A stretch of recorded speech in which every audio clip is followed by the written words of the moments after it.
know what that song is, but it's good. All right, here we go. Let's see. I installed Sonoma and things are a little weird. There it is. Okay. We're recording. We got the audio going, and now I'll hit the intro in 3, 2, 1. You do what I say. So you jack in now.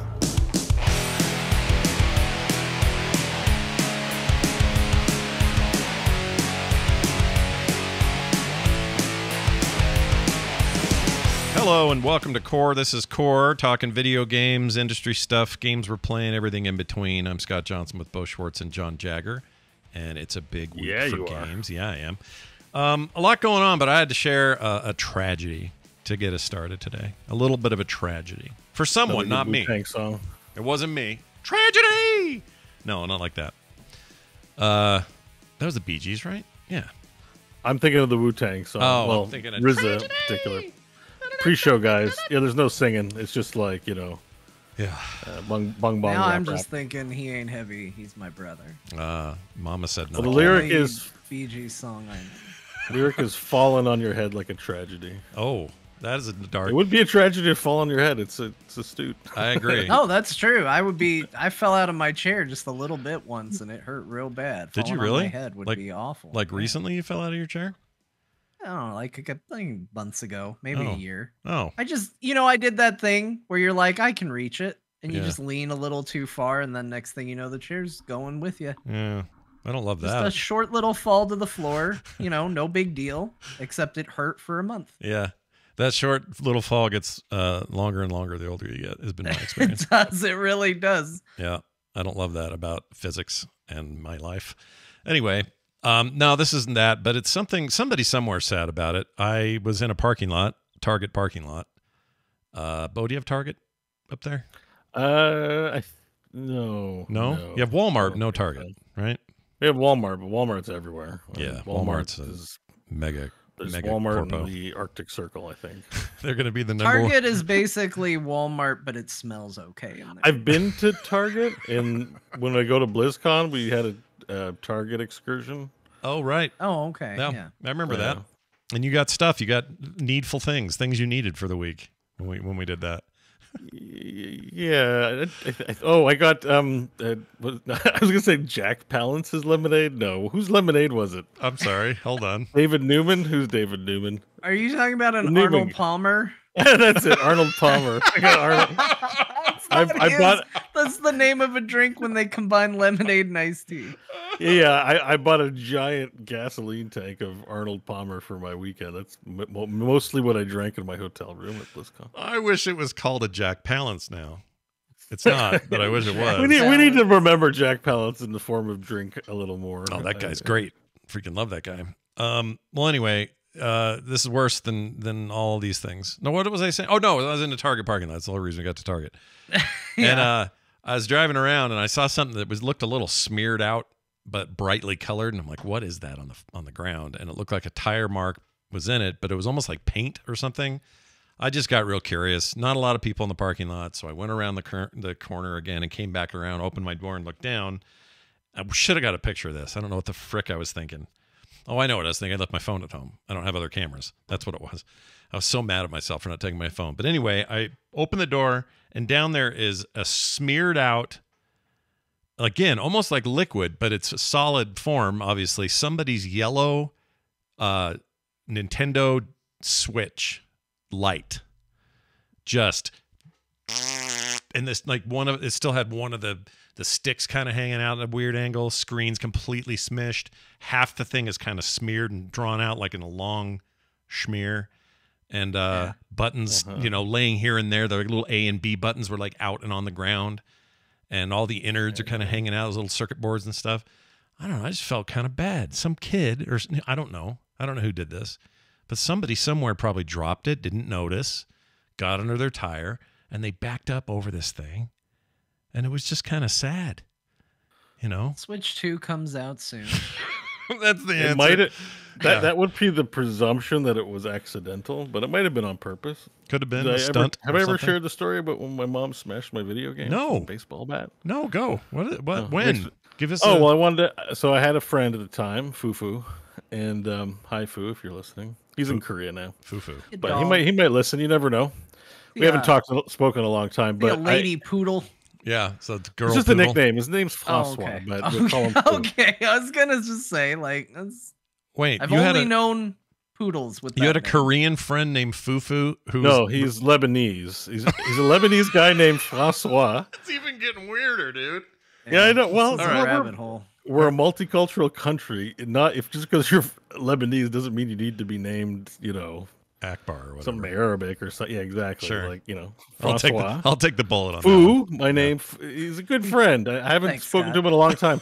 The reason is in Korea is he moved to British Columbia, and there's lots of Koreans in British Columbia, and he fell in love and moved to Korea, and he lives there happily ever after. Great. But yeah, no, he was my best friend back in the day, and I Yeah. wanted to sleep over at his house, and my mom was like, "No, you can't sleep over at his house," and I wasn't taking no for an answer, and I was just yelling, "You're the worst! Why can't I stay over there?" She's like, "Stop asking me. The answer is no," and I wouldn't stop asking her. So she got my Gauntlet, Nintendo NES cartridge Gauntlet. She's like, "If you don't stop harassing me about sleeping over, I'm going to smash your video game," and I called her dare and kept harassing her because I wanted to sleep over. She took the baseball bat to Gauntlet. I'll never forget it.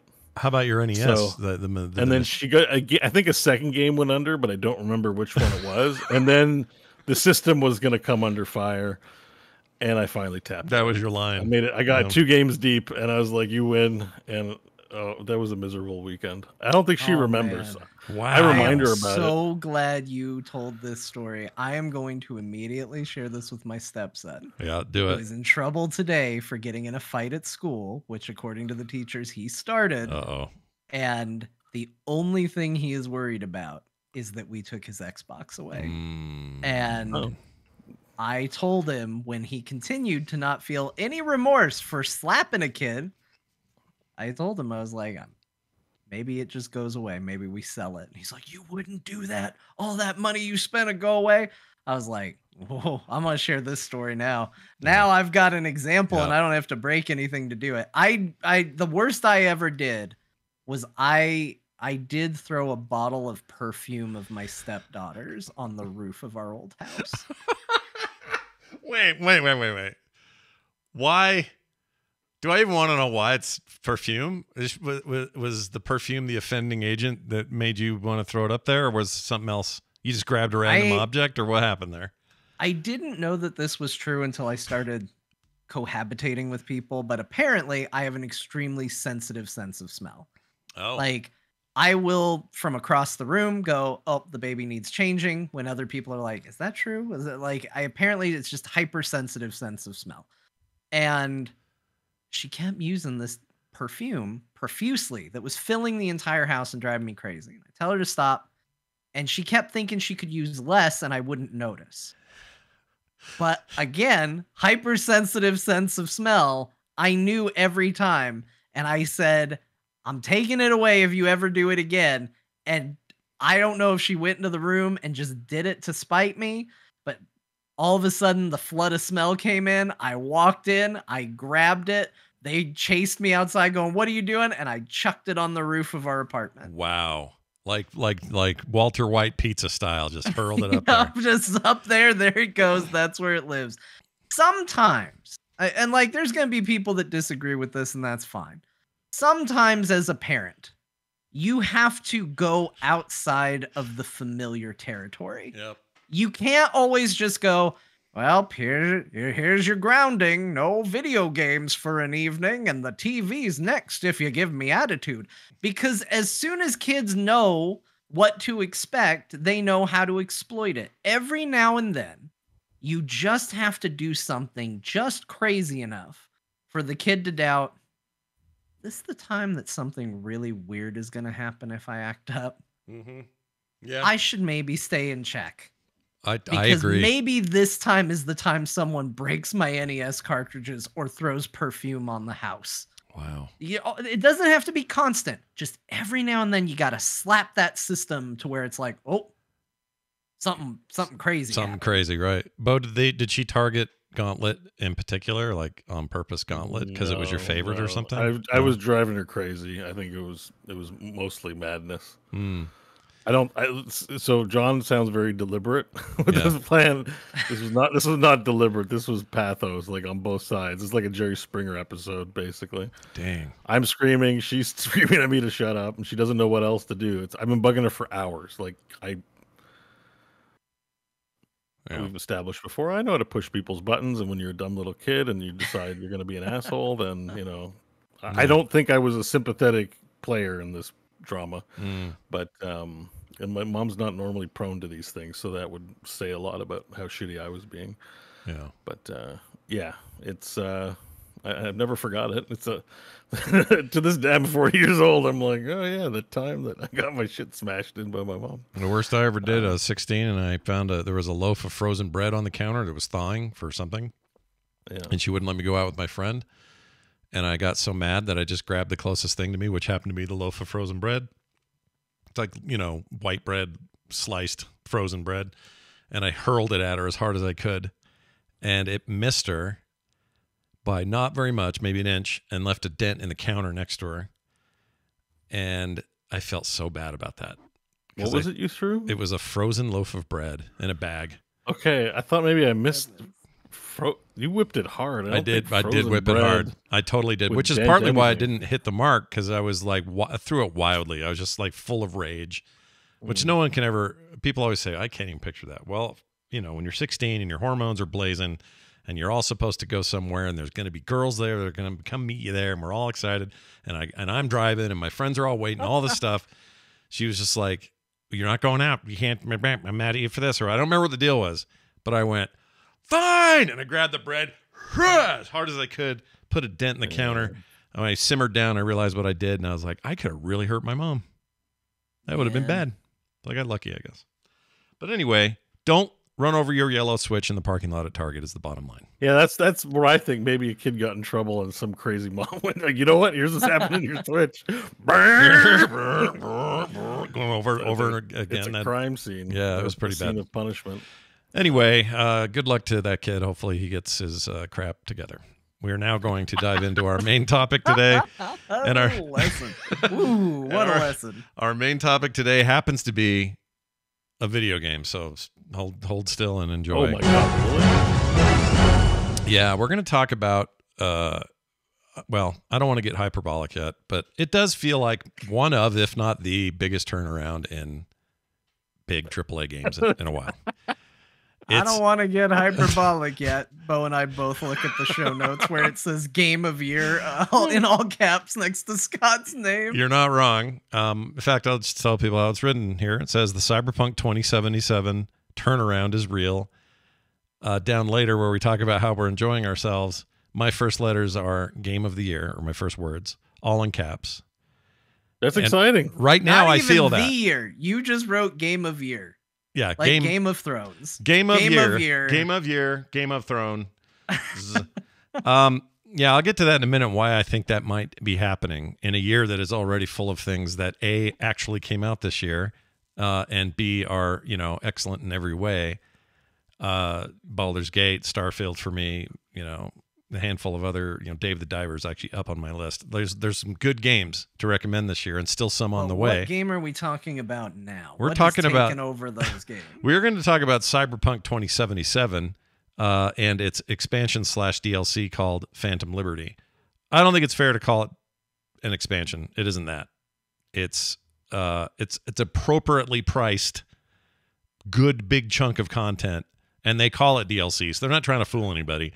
They made. Well, I think expansion works. It's right because it expands. It's the game. Definitely an expansion. I guess so. This is 100% an expansion. But everyone calls it DLC. Why are they not calling it an expansion? Including because CD we Projekt live in a Red. world where our stupid video game society killed expansions, even though that's what everybody liked and it was working fine. I just felt like $29 was low for an expansion, so it felt more like DLC. Was part of the reason I'm using DLC as a term, because if this was like a full-blown expansion, I see what you mean. You're saying they could have charged $70 for the content. Oh yeah, in there, or at least $59 or some other price that you would normally pay. If you pay for an expansion for World of Warcraft, you can pay $50. You want to pay for an expansion of, I don't know, like proper, like the word expansion. They on their own information, CD Projekt Red keeps calling it DLC. I'm not saying that should change anyone's expectations. I actually think there's a lot there for the money, especially for the money, because only $29 is kind of stupid cheap. Actually, the AAAs have taught me that anything called DLC is usually unsatisfyingly short. Yeah. Like this is an expansion. By the numbers, this is an expansion. I saw Idris Elba talking on some online program, and he specifically corrected DLC to expansion. He did. If you're not going to listen to Idris Elba, then who the hell are you going to listen to? Oh, he corrected them. They said, and so when's this DLC coming out? And he's all, well, it's an expansion. Oh, man. I didn't know this. He did. I think he's on an IGN video. Then I've changed my tune. My tune has changed. I am now singing a different tune. It is a full-blown expansion at the low price of $29.99, which I think is good. Not saying it's a bad thing either way. All I'm saying is specifically the 2.0 business, along with this quote-unquote expansion, has made it one of the best games I've ever played, ever. Like, I know, John, you said this last week a little bit, that it ended up being one of your favorite game experiences in a very long time. That was true of me, too, when I did my first playthrough. But that first playthrough wasn't perfect. It had some issues, a lot of glaring stuff that never really got fixed with the patches, although a lot did. But, you know, the police system was still borked. It made the city feel weird. There's a lot of reasons why that thing was rough on some of its around some of its edges. The changes they made to the game, core changes to the way your character is built, the way things work, being able to launch yourself out of a car and do the craziest shit I've ever seen. The car combat in general, the police system that is now in there, the CCP, or no, Night City, NCPD are actually a formidable foe now, and you got to kind of be careful around them. All of those things, along with just general cleanup, they added music. Just in the 2.0 stuff, the free update just added so much new stuff and so much final polish fix. It's almost like this game, which launched around the time Baldur's Gate 3 went into early access. So if you want to think of it this way, Baldur's Gate and Cyberpunk 2077 were both in early access for 3 years. One of them didn't call it early access and had a full-blown release, but really it was still kind of early access. Now the final game's out. This is like 1.0. Oh, I guess it's 2.0. But I think it is so freaking good. It's all I've wanted to play. It's all I have played, really. And that's rare for me. I usually like to break out and go, well, I got Thief Simulator 2 coming out. Let's see what we got going over here. Or here's a new Stardew Valley ripoff, whatever. I'm always, eyeing smaller games. How's your Shadowheart relationship progress going? It's at a virtual standstill. She's not doing shit. She's over there. She's way over there on that hard drive right now. I'll get back to her. Don't worry. But the point is, back to struggling with Judy now. Yeah. Oh, I got a question about Judy. I'll get that in a sec. But this is so I beat the game before. I played 2077 to completion story-wise. I didn't do every side mission, but I was kind of like, well, when the expansion / DLC comes out, I'll, dive in. This thing comes out, and like John and a bunch of other people, and even CD Projekt Red were like, our recommendation is start a new character, experience this world with all these changes in the way that we really want this to be now. And so I decided to do that. No point in just doing a little bit of DLC and then getting out. I wanted to see the whole thing again. So I did that. I went with John, close your ears. I went with a dude this time.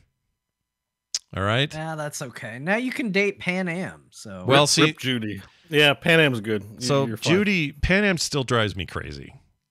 What? I can't be around her very much. She drives me up a tree. She's just so overly like... What? I can't explain it. You know the whole thing where you're trying to get her friends, or you're trying to take down, you do the EMP and take down the UAV ship, and then it crashes, and you got to go over there and deal with all that. Yeah. It's all very cool sequence and everything. But here's my impression of her in the car. V, get in the car. I don't know what we're going to do. Hey, V, let me tell you a little something about another thing. Hey, I don't think it fell down. What's going on over there? I can't tell. She is so all over the effing place. She almost feels like she's got a problem. Something's wrong with her. And she drives me crazy. Oh, my gosh, she drives me crazy. She's got a stressful life. She's like trying to lead the family, but she's on the outs of the family all the time. So she's the only one, though, that I can romance as a chosen... No, you have another option. There is another. Well, is it Yeah. Judy? Because I don't care about anybody else. It's not Judy. Damn it. It's not Judy. But Judy's not into you, man. I love Judy. Yeah, well, then you should have played as the superior Lady V. But you chose No, to be a dude, and Judy isn't into you now. No, both. But I think both. Unlike Mass Effect, both playing as both genders have equal claim to being awesome. I've played both. Yeah. I like the dude a lot. I think the actor's really good. I was for a hot second tempted, though, because you can do this when you make your character. You just can't change it later. But I was going to give him a Virginia, but the low voice and the rest of him would be the man stuff, right? Yeah, give him a Nash. Yeah, and Give then him I a Nash thought, Vanguard. then I thought, Well, well, a if I nature's did that, pocket. That's what Where we did call it. this thought bubble come from? I don't know. Scott? That's That was- new. That's new. That was incredible timing. And then I thought, How is that happening? where did that come from? Okay, well, the only thing it could be, that's just I don't my know. camera. I just installed. Okay, let me try that again. Amazing. Let me try that again. I was thinking, no, it has to be something to do. I installed Sonoma, the new Mac OS, and it's really got some cool shit in it. And I enabled something. I don't know what I enabled. Anyway, Well, Maybe this it's is the going to Zoom be the thing? best night of core in the whole world, if this is what we can expect, because that was That was really incredible weird. thing. Hopefully, there's no NSFW content. yeah. They're saying it's triggered by a thumbs up. I'm trying. Maybe I How? don't have it. Oh, thumbs up. Hold on. Oh, it is. There it is. There it is. It is. It's from my thumbs. Can I do two? Why is mine not working? Oh shit! Oh my goodness. What is this? What is this What is some wizardry? gesture thing? Is it happening in Zoom or something? What? It must be Zoom because you guys are. Does Zoom know there's 3 hosts on the show? Yeah, Zoom does. Boo. What if I do birds? Hold on. 2 birds. Big Here, birds. try doing like that. LOL. Ha ha ha ha. No. Now everybody's saying it's an Apple thing. Okay. It's an Works. Apple Zoom thing, I guess. So I don't know. that's new then with this update. I apologize. I will no This longer. is great. No, leave that active forever. This is a feature, not a bug. Didn't mean for I'm that to happen. sorry. I Keep wish we going. could have access to it to program sneaky things in that we think you'll do. So can you, if you put your thumb up right now, what happens? Nothing. Just curious. Nothing. Just my thumb comes up. How come this? Oh, yeah, I guess it's weird. Welcome to the future, everyone. It's great we're talking about Cyberpunk because this shit fits in there. But Pretty much. anyway, what was I saying? Oh, so I almost did that so that I was just, guy with a vagina. And I thought that would maybe endear me to Judy.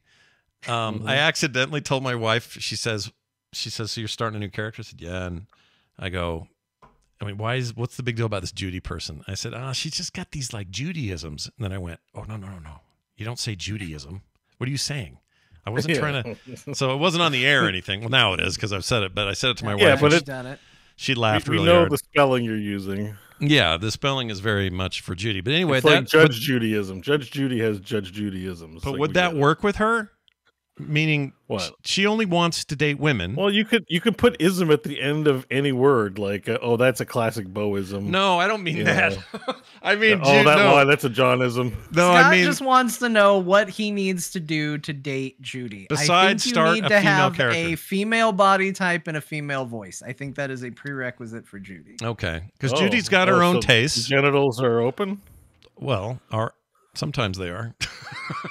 No, I mean like you can get boobies in a female voice, but have a Mr. Stud or in the. Yeah, in I the think pocket. so. I don't actually know. That's the problem, and I really like Judy. I mean, I've never looked into it that far, but I'll read it out right here. I think I found the list. Okay. Maybe not. Nope. Hold on. Okay, while One you're looking second. at that, let me just say this real quick for people at home. My primary goal is not necessary. I'm not trying to get someone in the sack. That's not my no, goal. you're trying to. You Yeah, want to see here- the romance. Yeah. Here's your She's options. cool. If Yeah, it's you want some different content. in Phantom Liberty, I don't know. But here's your main romance relationship options. Judy, if you have a feminine body with a feminine voice. Crap. Carrie Carrie. Uridine, Yeah. you have to have a masculine body with a masculine voice. So Okay. he's a possibility. Okay. No thanks. Pan Am, you have to have a masculine body. Can it be a one night stand and I never see her again? And Yeah, River you don't Ward, have- you have to have a feminine body. Who was the other? What was the third or fourth one? What was that? River Ward. Why can't I think of who River Ward is? You You might may not have met him. Yeah, he's a side quest. Oh, probably right. He lives kind of in a trailer park. He's a cop. That. All right. Well, I don't want any dudes anyway. What I want is Judy. Anyway, it doesn't matter. The point is, I don't care because I like playing this. The male voice actor, I forget his name. He's awesome. He's very, very good. And I've really enjoyed this playthrough. And I thought at first, is it just because it's a new character and it's like playing new again? I think it's a broader thing. And then we'll start talking about this for real. The big change to me since 2.0, and not even I'm in Pacifica right now and have the quest to start the Phantom Liberty stuff at level 18 or something. But I haven't done it yet because I'm so enthralled with everything else. I'm more enthralled this time, and I was trying to figure out why I was so much more into these moments, into the just tone of it, the minutia, the music, the sound, the everything. Why was it working so much harder on me this time?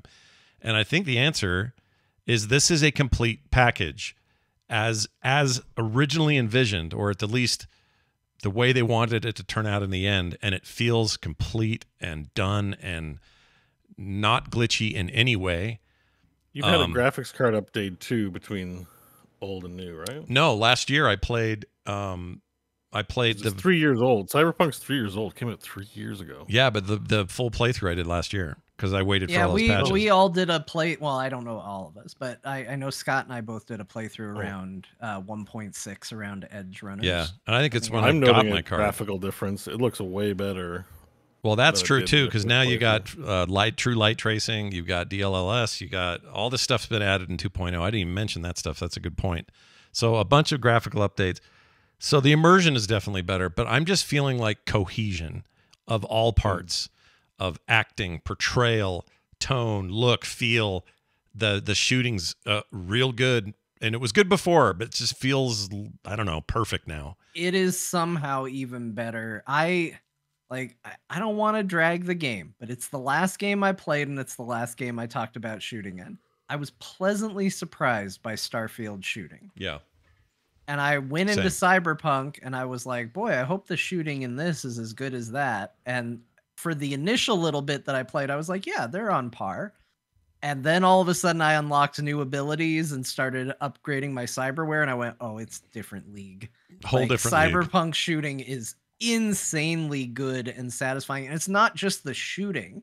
Like, I've been playing for a long time in this playthrough as a knife juggler. And throwing knives feels cool in this game. Like, everything in this game feels awesome. I'm throwing knives looking like a badass and doing cool things because I can literally throw a knife into somebody, walk up, pull it out of them, and then stab them with it for extra damage. Yep. Like, that stuff is so cool. Yeah. And yet I'm still like, man, I want to try these heavy like hammer skills, and I want to try this, and I've switched between mantis blades and gorilla arms multiple times because I like both of them. Yeah. I even had the little rocket that shot out of my hand for a little while. Like, there's so much in this game that I enjoy combat wise. So much of it feels good. Yeah. It's crazy how well they've done with well, all and that, and I think that's basically part of what I'm saying. Like, the whole is now greater than the sum of its parts, and I felt like it used to feel like the sum of its parts were the whole, and it was fine. It just feels so good. Like I know I'm in a bubble right now, but I really do feel that strongly about it that I would call this 2020 game that got fixed in 2023 my 2023 game of the year. And I think maybe I can get away with it given, there's DLC / expansion for it. And so you can sort of fake it in, but man, it's good. We're not quite as stringent with our rules here. So for sure on the core broadcast. That's true. Bo, since we're talking about these impressions, what are yours? I know you're about where I am in terms of you haven't started the Phantom Liberty I haven't stuff. done any expansion content. I started a new save file, and as expected, I'm just doing NCBD shit. I'm like, so my criticisms of the game remain. I don't think they'll be fixed for this game. It doesn't seem feasible, but I'm sure maybe in a sequel it will be, which the two big ones were the game is hilariously out of order. You do the second biggest mission is like the first thing you do. Like, I want to be a street cred guy. It's like I don't have street cred, and then all of a sudden Dexter Deshawn's telling me to go to Arasaka, It's like going to McDonald's and asking them to be CEO of Microsoft. You know, like it doesn't. I just narratively, I always feel that it's disjointed. So when I start the game, I tend to just do the side missions. Like I'm level 24 now, and I think CD Projekt Red not that great. The combat feels good, but it's not challenging. Like maybe it's the build I picked. I went with the cool Deadeye. I'm a revolver guy. I'm like, and the way I'm sort of RPing it a bit, which is fun, is like I'm mad as hell that Jackie got killed. Right. So I'm just shooting everyone that's a criminal. I just shoot them in the head. Like so, when I go up to an NCPD spot and they're going to see me, and my Sandevistan kicks in, I just whip out the gun, headshot, headshot, headshot. Like combat's over in 2 seconds. Wow. And I'm like, it's cool, but it's not incredibly challenging or engaging. You know, it's like, you can make yourself pretty. John's OP. right. It's fun. Like I'm like, this is cool. But I'm like a little unsatisfied on the fighting front because it's over in 2 seconds all the time. What but level? The story's great. What difficulty like are you playing on? Are you playing on the hardest, the middle? Hard. I probably should bump it up to very hard. But yeah, I don't know if it's gonna. I don't think it's gonna make a insanely different. Like this game just doesn't seem like it's a game that's supposed to challenge you. But like, yeah.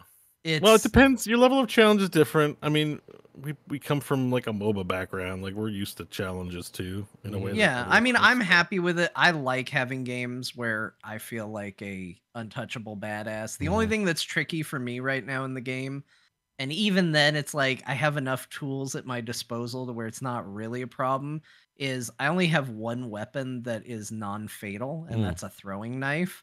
So anytime I do a Cyber Psycho mission, it's me, Cyber Psycho, with one throwing knife, and I'm like, "Oh, you're gonna go down. I'm gonna get you with this." Wow! And those tend to be pretty fun. Also, I've done I usually skipped it because it's just not the build or the direction I go.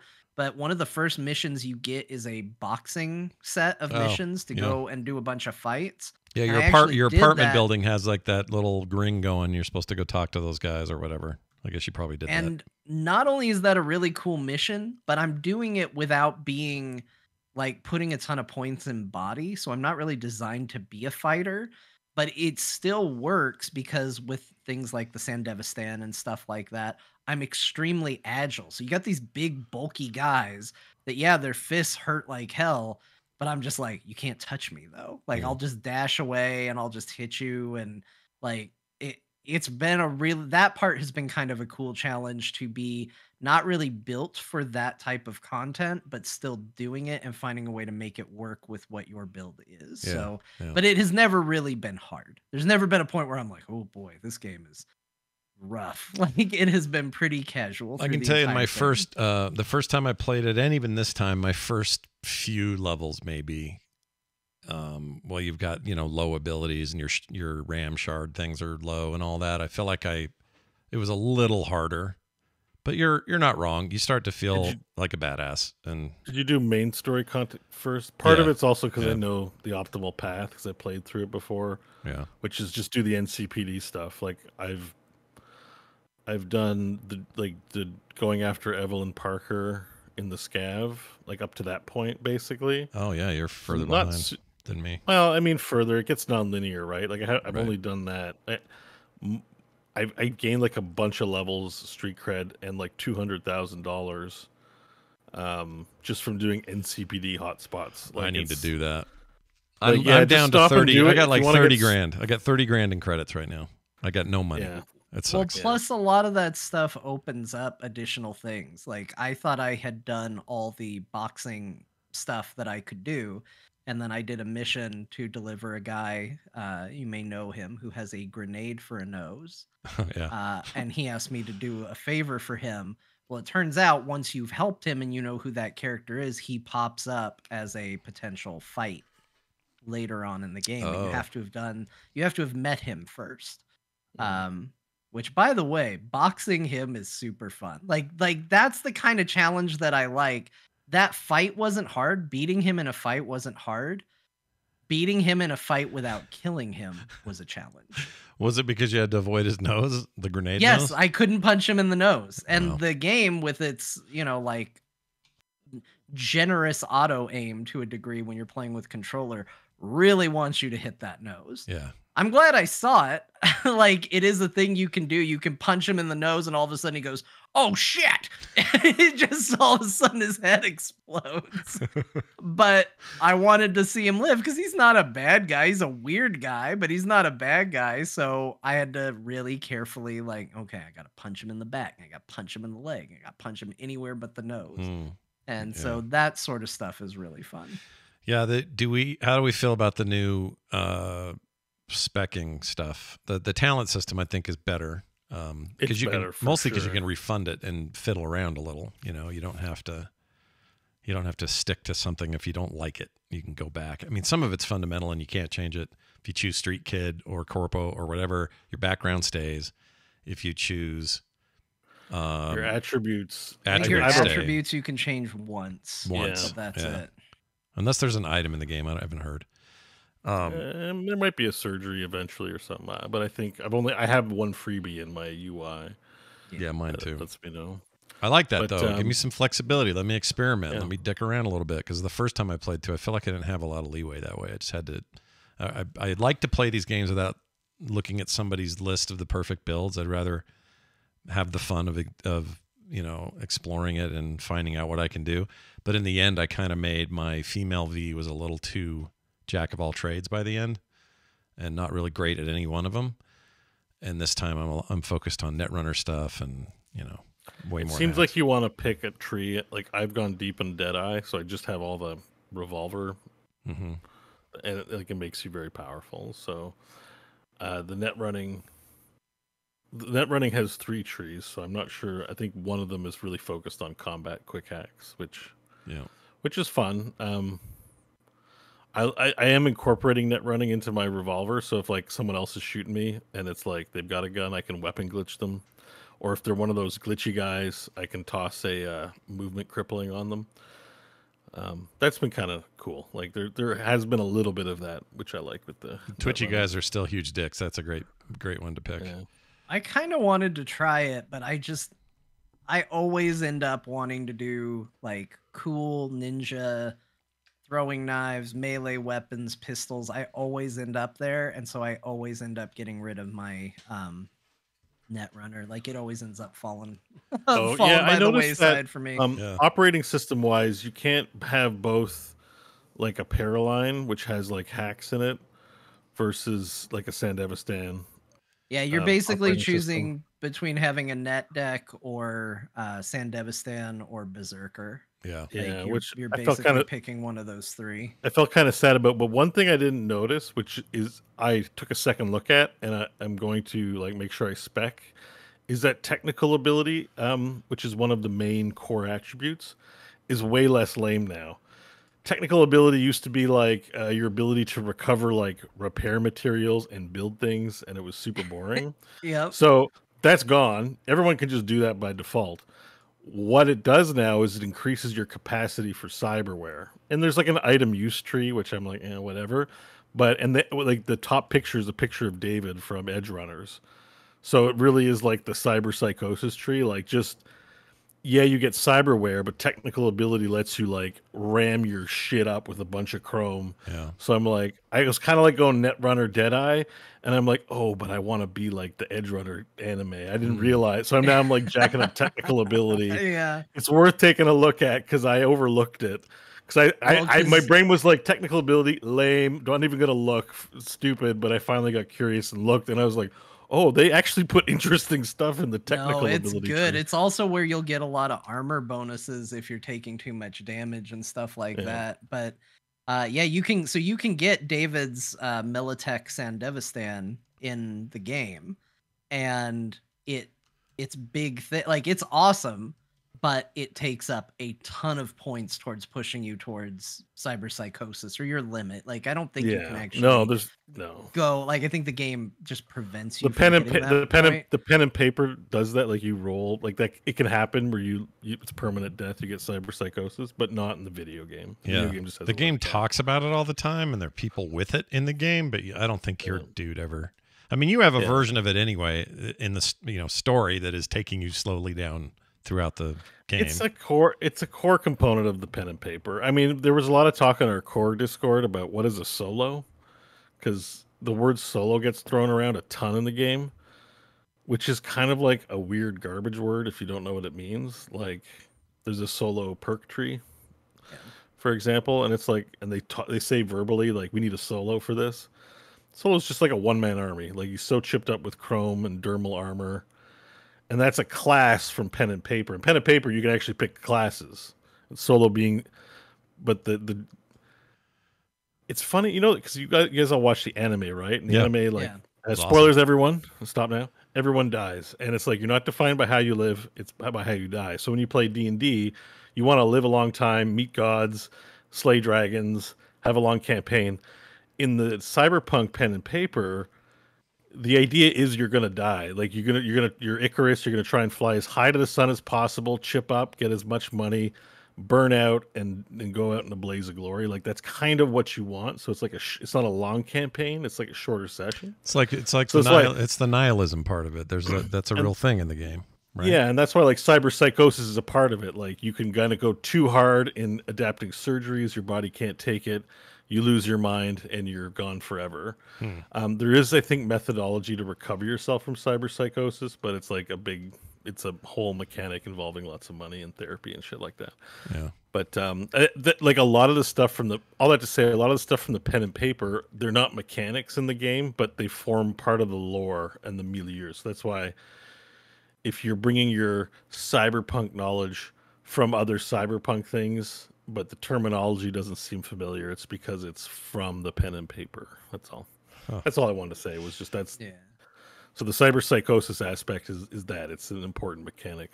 And you've said before you would like to see sequels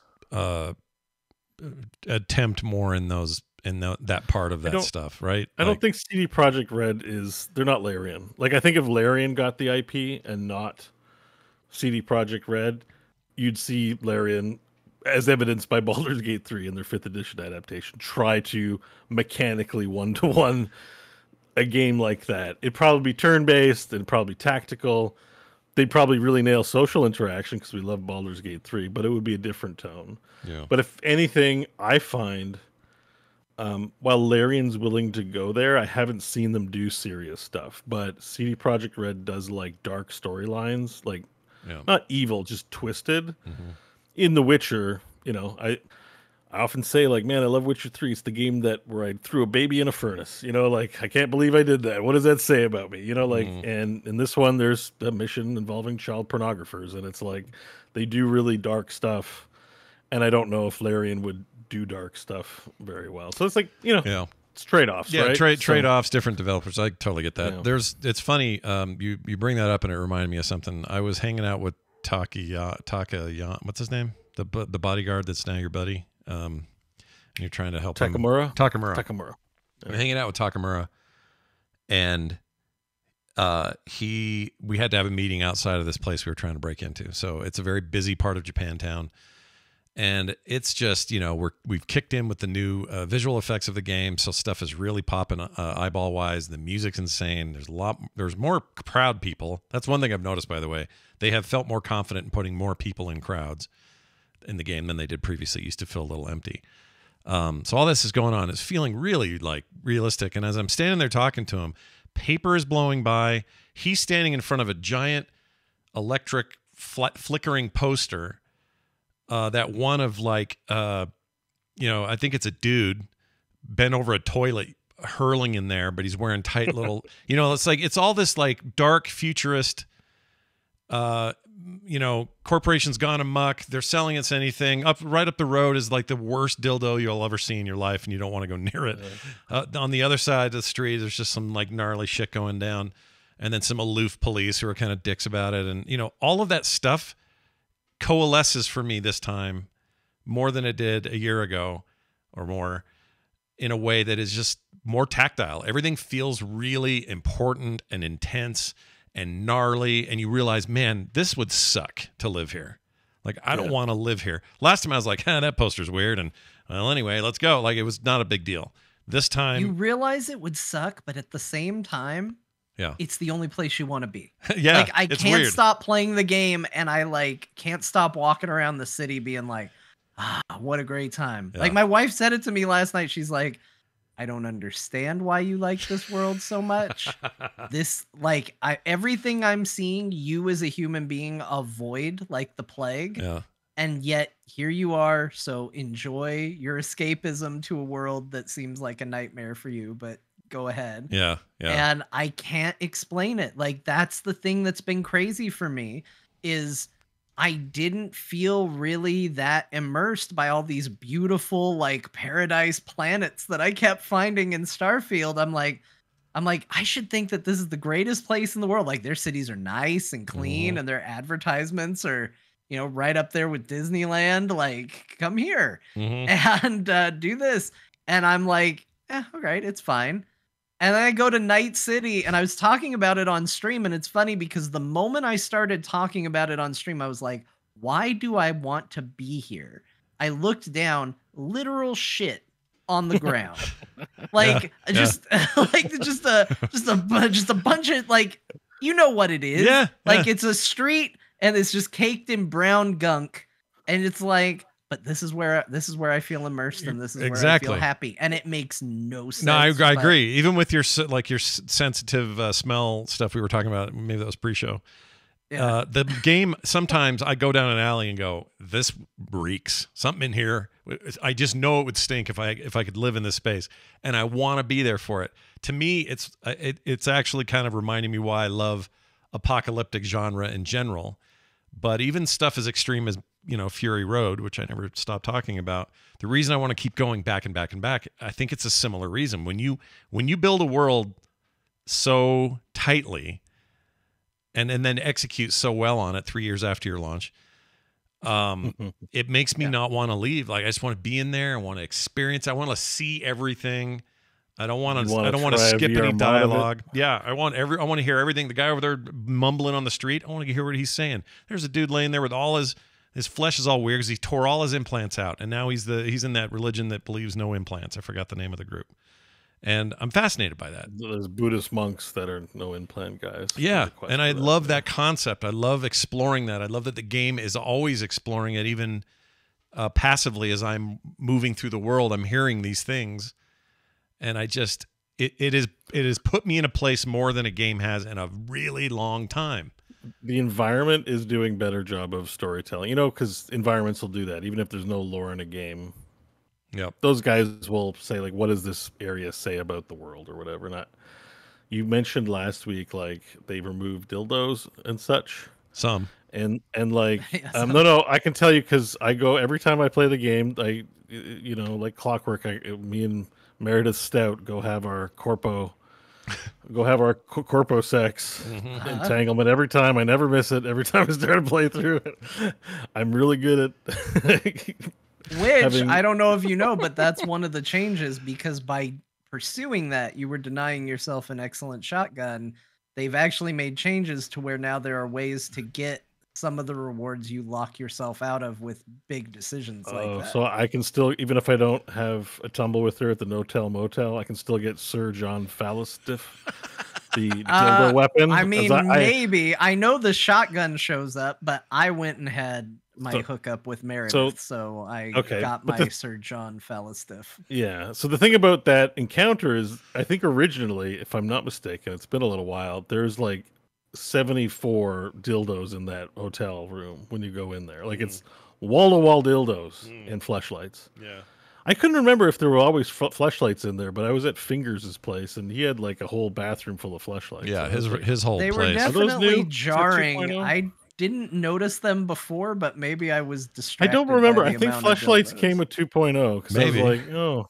It was like the equal opportunity offender kind of stuff. They were like, okay, fine. You don't like all these dildos? How about some man toys? How about some of that? But there was definitely, I only counted 3 sex toys this time around with Meredith. So I'm like, they definitely scaled back the dildos. Like there was the one I can pick up and equip. There was a U-shaped thing and something else somewhere. I'm just saying, like in Japantown, there is still a store though that's selling stuff for gorillas and hippos. Man, there is some stuff. No, there's definitely. I still walk past one that was bigger than I was for sure. Like they are still in there, but yeah, but there's just less of them. Like it's more like you know, less is more when it comes to sex toys, less is more. Yeah, don't need you 100. So, you like, see two is some of it fine. is really distasteful, and I like that because it's the world they're describing to me. It's just a lot of abandon and people without, they nobody has any more limits. It's just limitless, and that's the world, and that is fun to play in.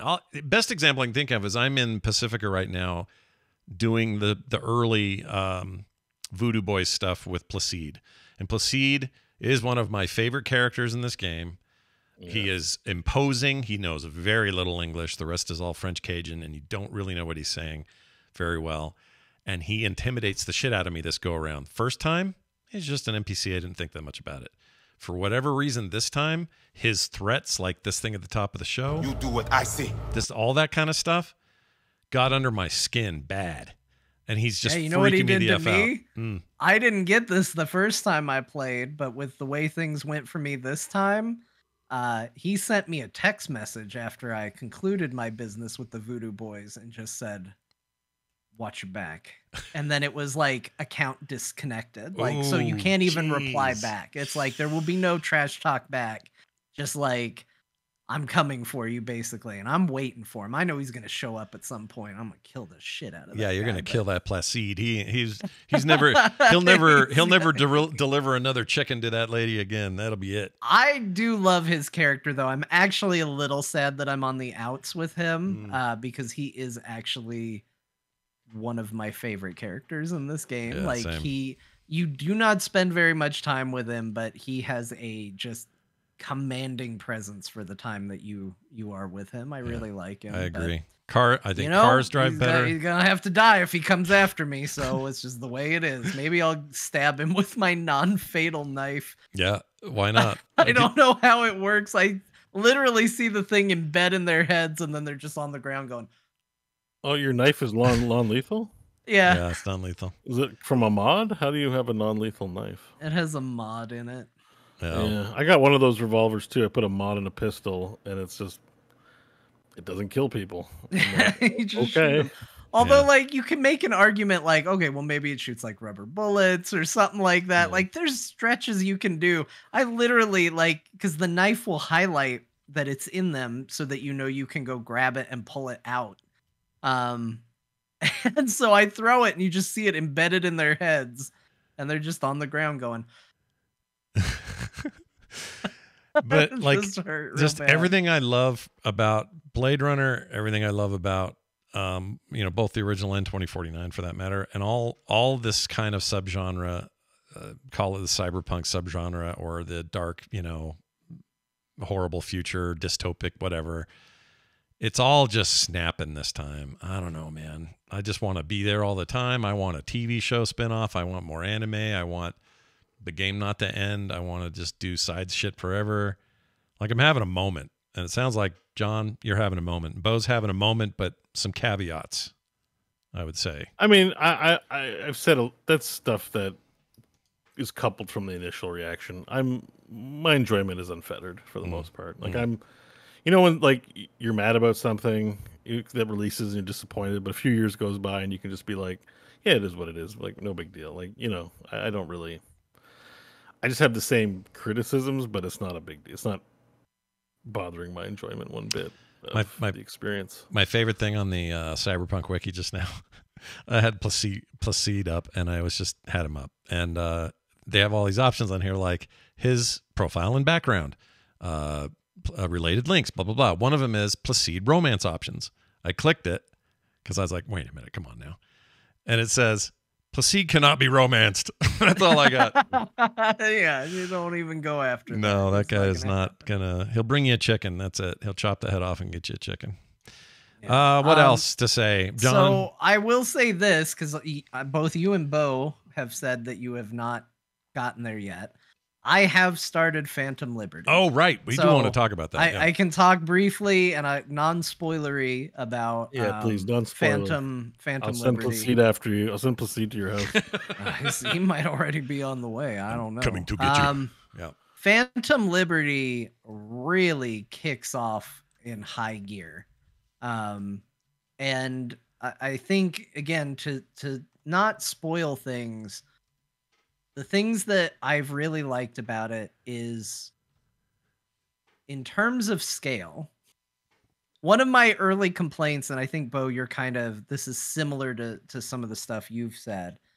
I think the Konpeki Plaza heist is one of the biggest highlight set pieces of the game, and it's literally the intro. And I think that's a bit of a problem with the game, because like you really start with this amazing highlight, and while there are plenty of other cool big moments in the game, I feel like it almost never reaches quite that level. There's no Again. heist as complex or organized in such a way after that Konpeki thing, right? Like it's aside from assaulting Arasaka, but that's still pretty straightforward. It's like, let's drive a tank into the front door. It's not that like, let's meet in a soundproof room. Let's get all the pieces we need. Let's find all the players. That's what I mean. Like, you did have the brain dance stuff with Judy. Rest her soul after now. I can't have a relationship with her. No, there's great missions, but there's no like, I think it doesn't ever hit that prologue level again. When I was playing it on launch, you have this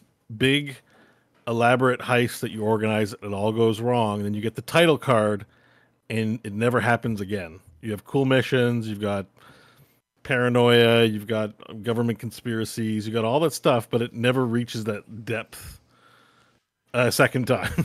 In terms of, let's get a team together, I need a net runner, I need a solo, we're gonna do this, and then you got to execute. It's a lot simpler in than it I find that first mission is. So you were going to make a point about Phantom Liberty in this regard. Yeah. So for Phantom Liberty, in terms of like spectacle, it is certainly hitting those levels again. Now, I think in terms of scope and what is in there, I think it has the potential. I'm not far enough to know if it does, but it is not holding anything back. Like this is not like, I don't want to be total dick, but I'm gonna just say it. This is not a World of Warcraft expansion where it's like, watch the cool cinematic, great, now you're on the dock, now go kill 5 dragon whelps. Right? I understand. I don't think that's not a swipe. That's just MMOs. That's fine.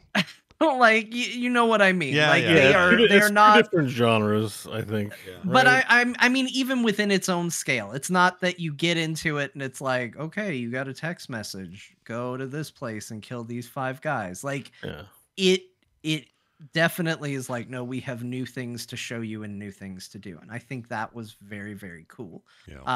I have seen Idris Elba in the game. He is doing a fantastic job. I'll bet. And he looks great. I will also say I'll speak to one of my fears. I knew that they got Keanu Reeves back. Yeah. But I still was like, am I going to notice like a notable lack of Johnny, or maybe V sounds a little different? Like, am I going to be aware that a lot of time has passed since all this went down? Yeah. Nope. In fact, I actually, for a brief window, I genuinely did think that there was going to be a lot less Johnny in this. And I was like, oh, they got him back for a line or two. I see. But I'm happy to say they clearly got the band back together. They are all giving it their all. I still maintain, I think the relationship between V and Johnny Silverhand is one of my favorite relationships in all of video games. It is done so well. Yeah. And the first time I played through the game, I think I was so worried that Johnny was like not to be trusted and I was antagonistic towards him, which I think you're supposed to feel that way. Like, I don't think that that's a wrong feeling to have. But now knowing the story, I feel like I got to just enjoy that relationship and take it for what it is. And I'm enjoying it so much more because, again, and this isn't Phantom Liberty stuff, but it's stuff like when you're talking to him about morality or something in an elevator and Johnny starts going like this. Yeah. While you're talking and just flapping his little metal hand like, this is what I think of you. He is such a well-defined, like, fun character, and that all continues into Phantom Liberty as well. I've laughed out loud multiple times. There has just been like this great buddy cop feeling of V and Johnny, Yeah. and like that partnership is in full effect, and it makes me very. It was very never. happy. It always had this risk of, is this stunt casting, and the execution is not.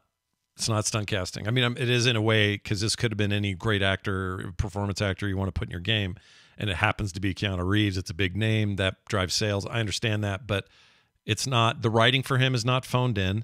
I don't think his performance is phoned in. It feels legit. And what I can tell, I'm not, in the meat of it yet, but based on what you've said and what others have said, Idris Elba, same deal. It's a big stunt cast that's doing the work. It's the work. He's doing great work. Yeah, And I love that. Yeah. I think if you're doing a project of this scope, you'd have to be into it.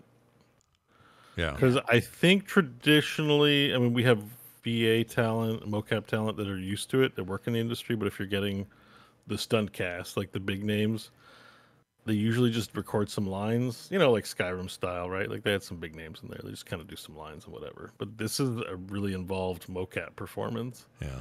So Idris would have to know what he was getting into, is what I mean. Yeah, and there are photos of him in his full, tight black suit with the little ping pong balls all over it, doing the actual.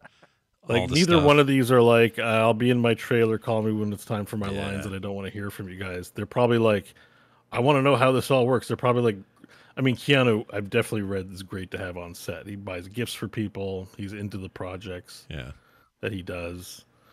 I don't know much about Idris, but I mean, seems like a nice guy. To me, seems like a pretty nice, cool guy. So wouldn't surprise me to hear that. Yeah. So in some ways, they're like huge gets, but they're also very willing gets.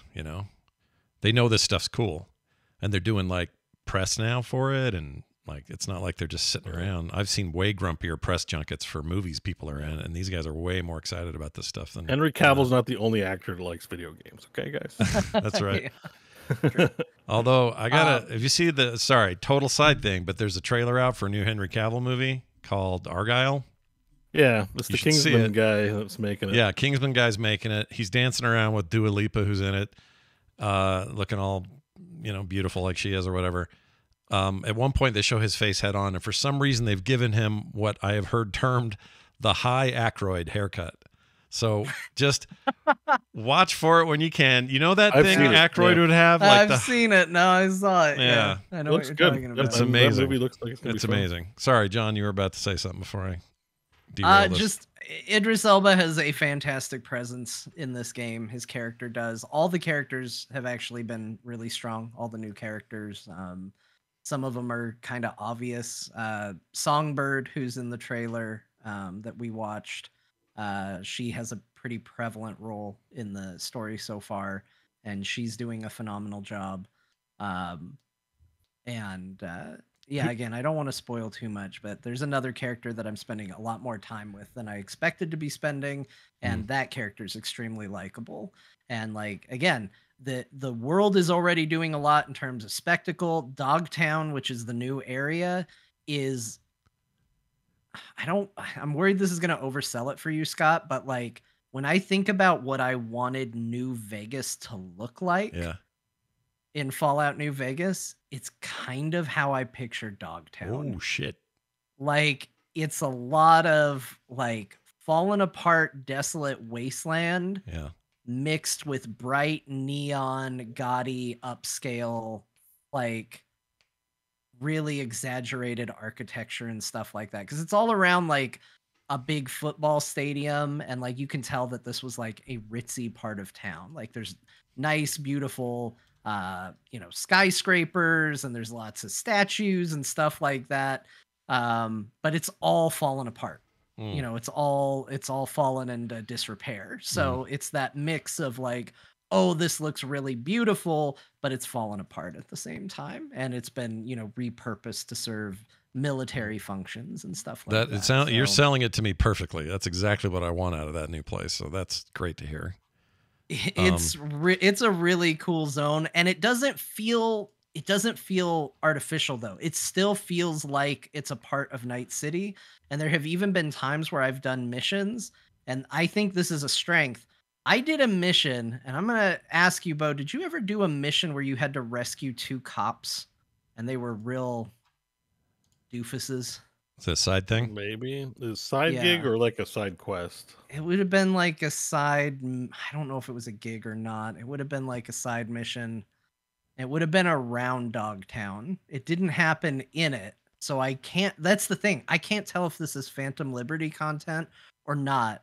But I had Not to ringing go. a bell. I had to go rescue 2 police officers who were just utter dipshits that could not stop arguing with each other. And it was amazing. It was an incredible mission, but it blended so well. And it's right outside of Dogtown. And I genuinely don't know if that is a original Cyberpunk mission or a Phantom Liberty mission. And I think that that's a testament to how well these areas and their stories blend together. I would say, like, because it's near...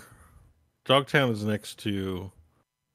It's in Pacifica. Yeah. Yeah, or Pacifica. So I remember there wasn't a lot of questing in the Pacifica zone because it's such a shithole. I remember there's a Delamain car thing down there. Yeah. There was some... You do hide out for a little while down there. I don't remember 2 cops arguing. Maybe it was. Who knows? Also, I don't know why that Delamain mission where you have to go find all the busted up Delamain cars and find out why they're not working. Do you guys remember that mission? I haven't run into that yet, and I swear I did that way earlier in my other run. Oh, it's one of the first missions you get to a degree. Like, you have to go get in your car physically across from your apartment, and then Delamain will crash into you, and then he invites you to go to his headquarters. And when you go there, he gives you the mission. Have I never done that? It's So funny. I think you have to get in your car in your garage for that to happen. Yeah. Because it's like... Yeah, oh, it wild. happened. Yeah. Okay. So if you haven't been to your garage and gotten in your car, you haven't triggered the prereq to even start it. Yeah, because I get in my car all the time, but it's out in the wild, calling my car. I did this once. Okay, out where Taliban Bambadam, what's her name? Pan Am? What? Pan Am? Taliban Lord, Bambadam? Scott. We have a new name for a character. But she's a out D&D there. character. Sorry, I couldn't think of her name. We're out there, and it's kind of the desert and stuff. And now I want to play the Cyberpunk pen and paper. I want to have Taliban Bambadam in the game. I'm convinced we're going to do that one day. But anyway, I get out there in the middle of nowhere by a junkyard, and I was like, I need my car. Everything's far from here, so let's get my car. Beep, hit the thing to get the car, and it's making so the game's still got a little bit of jank, but it's charming jank. It's not game breaking horrible jank.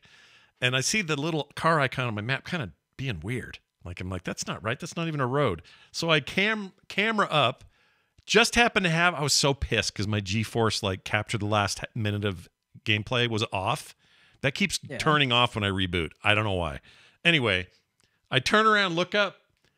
That car is flipping end over end in the air. Like way up there, like a drone.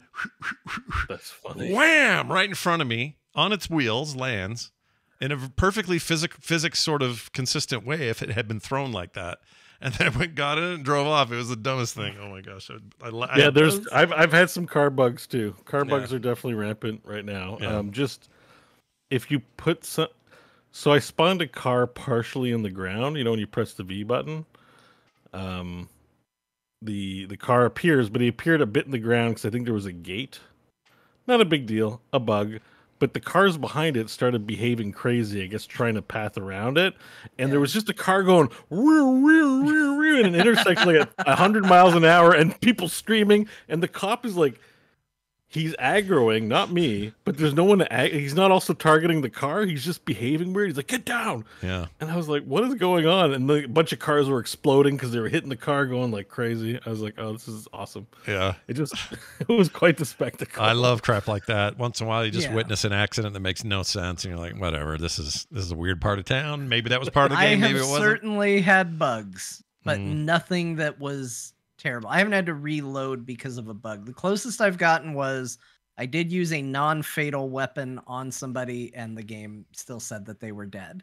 And I know that it's a bug because I reloaded and was like, oh, I'm going to have to do that again. But it had saved over my last save, and my last save was having killed him. So I reloaded it anyway, and I was like, well, nothing's going to happen. But then when I reloaded that save, he was breathing. So he just died randomly laying there on the ground somehow. Okay. And I was like, okay, so that's the closest I've had to do for reloading. There have been things I've seen people disappear, just phase out of existence. I've seen some weirdness, but nothing that's like ruined the experience for me. Like Mm. we talked about it with Starfield. With there is a difference between charming and endearing jank and like game breaking jank. Yeah. And so far, I haven't had anything game breaking. Same. And for those who are like, Scott, I kind of want to know what you mean by the more cohesive package. I just thought of what impressed me the most. It took me a while to get here. And it's early in the game, so you can see this right away. The first time you go to Afterlife, the club, I don't know what I wish I had a way to compare these. I probably could go find some old video and some new video of the exact same sequence and see if it's really that different to me. And maybe it's because I had headphones really cranked. I don't know. But I walked in there, and that feeling of like you've entered part of the tunnel where you're not in the club yet, but you can hear the in the other room. It's just perfect ambience for where you are. You talk to the guard. He lets you in because his eyeballs do his little thing where he talks to them and says, yeah, you can go ahead. And they open those doors. That feels like the most realistic feeling of walking into a club where the music's playing crazy, the lights are weird and different than they were outside. It's just a whole new vibe in there. We've all felt it when we've gone somewhere like in Vegas or somewhere where you walk into a room, it's like, oh yeah, there's a very different vibe in here. And the game achieves that so well. I think that may have been the moment where it just stuck to me and just never left and has yet to leave. So I've yet to really get into a situation where I was like, video game. Instead, I'm going, this place is rad, and I don't want to leave. And also, I don't want to kill that guy, but I do want to kill that guy. Like I'm way more in the world playing than I was before. I was more like top down playing before. This time I feel it's not like VR, but I feel like I am in there. Yeah, you're immersed. Yeah, which brings me to my question about VR. So it's a nice transition. Bo, I know somebody's working on something. So Luke Ross wrote the original mod, and it broke. Like, the mod was paywalled for VR, so you had to sub to his Patreon. Yeah. But you sub for a month, you get your download, and you're good to go. But he mentioned 2.0, it broke it fundamentally, and it's going to take him a month or more to fix. And he didn't really I think he is going to work on it, but I don't know. It wasn't a promise per se. So we're waiting with bated breath. You're excited I decided about that. to play because I bought it. Clearly I'm going to buy it, so that wasn't a question. Let me go ahead and grab it. Right. And I booted it up just to give it a try, and it's like, oh yeah, this game's same reason it sucks you in. It's just like, oh, this game is awesome, And I'm really curious to find out about Phantom Liberty. I know it's not a tiny little sucker; it's going to be a big meal. So I thought maybe I'd get to it quicker than I have. Mm-hmm. Now I'm like, oh, I might have to play for a while before I see the content. Maybe, who knows? I'm playing organically. I'm not trying to race to the content. Sure. And I'm enjoying it. The guy with half his face taken out with the lights inside of his face, early mission. You have to go in there and get the robot. Yeah, Royce. Yeah. Oh, Royce. Yeah. Royce, and you get his gun. Yeah, It's a pretty good pistol. If he drops it, I'm not sure he always drops it, but that mission's awesome. I played that in VR. That mission, first time through, fine, whatever, I did it. This time, that place made me uneasy, made me like checking my 6, like. Oh, it's like a crack den. Like those Maelstrom guys are like disgust. Oh, they they're horrible. Gross lives. Yeah, like they're meant to be monsters. And like, I just noticed more detail on him. He comes out with that face and those lights and embedded deep into his head. He's had so much work done that his face is not really a face anymore. But they don't just get work done, because there's plenty of full body mods that look still human and pleasant. They have a punk aesthetic where they are making themselves look like weird 6-eyed machines and shit like that. They're like they want to make people uncomfortable, and it's almost like culty. It's like, look, this game is one of the best examples of or how do I want to say this? Like, if you're gonna mod any game because you want an interesting VR experience, like, this game is number one for, like, if you should mod a game, it should be this one, because the whole story is pretty much told through first person. Like, it's almost as if it's designed for VR, but for flat screen. Like, it's having Jackie die in front of you is like, oh man, is even more moving in VR than it is the way his, there's no cut scene, there's no flashy like music. His eyes just go lifeless in front of you. It's like, with the 3D vision that just is even, it adds impact. Yeah. The whole Well, thing is designed that way. This game uses a very, and I'm sure there are people that don't like it. There is a slider, but I think the default is actually really good for what their goal is. This game has a really tight field of view. So everything is a little claustrophobically close. Yeah, a little to cramped. you. Yeah. Like you would expect somebody to stop with like the Skyrim distance to you and talk to you. Because everybody talks about like, oh, Skyrim, it zooms in. But like people talk to you face to face closer than NPCs in like Bethesda games. Like they get close and personal, and the graphics support that to where it doesn't fall apart. Like you see the pores and you see the skin, and it's genuinely a bit of an uncomfortable experience sometimes. And it's meant to be that way. And I think the other thing that this game, I guess I just didn't appreciate it at the time. And again, going probably from Starfield to this, it put it in a more stark contrast. How different this, like, when you have a conversation with somebody, it doesn't lock you into a stare head on and you're just going to stare rigidly at each other conversation. You can move around, you can walk around, they move around and walk around and do things while they talk to you.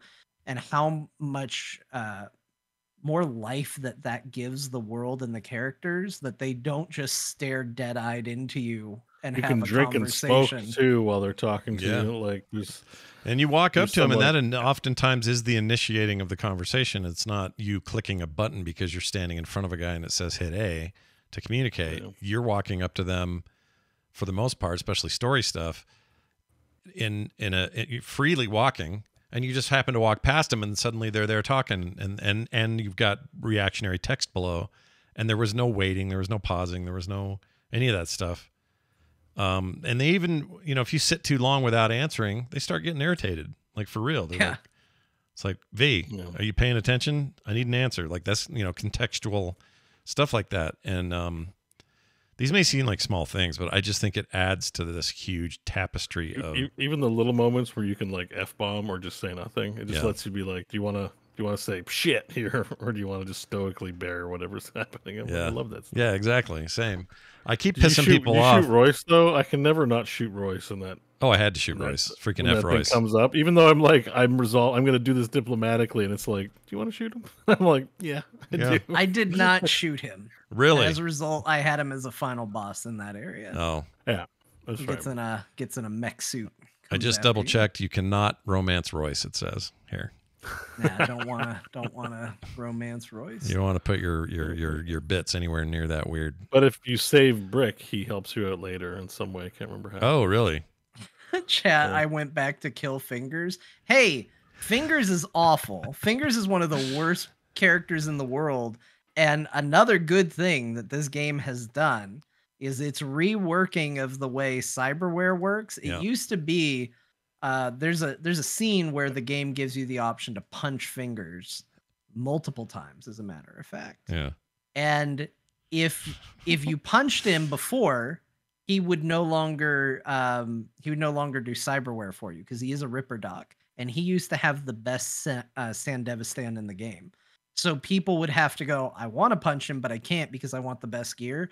You can now punch Fingers to your heart's content and still get the best gear in the game. It no longer works that way.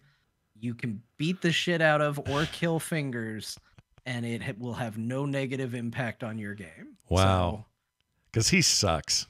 That guy, they've clued in on something in the same way that Witcher 3 had those 3 witches that just made you uncomfortable. Yeah. Like they were great, phenomenal designs, but genuinely like skin crawlingly awful. Yeah. I feel the same way about Fingers.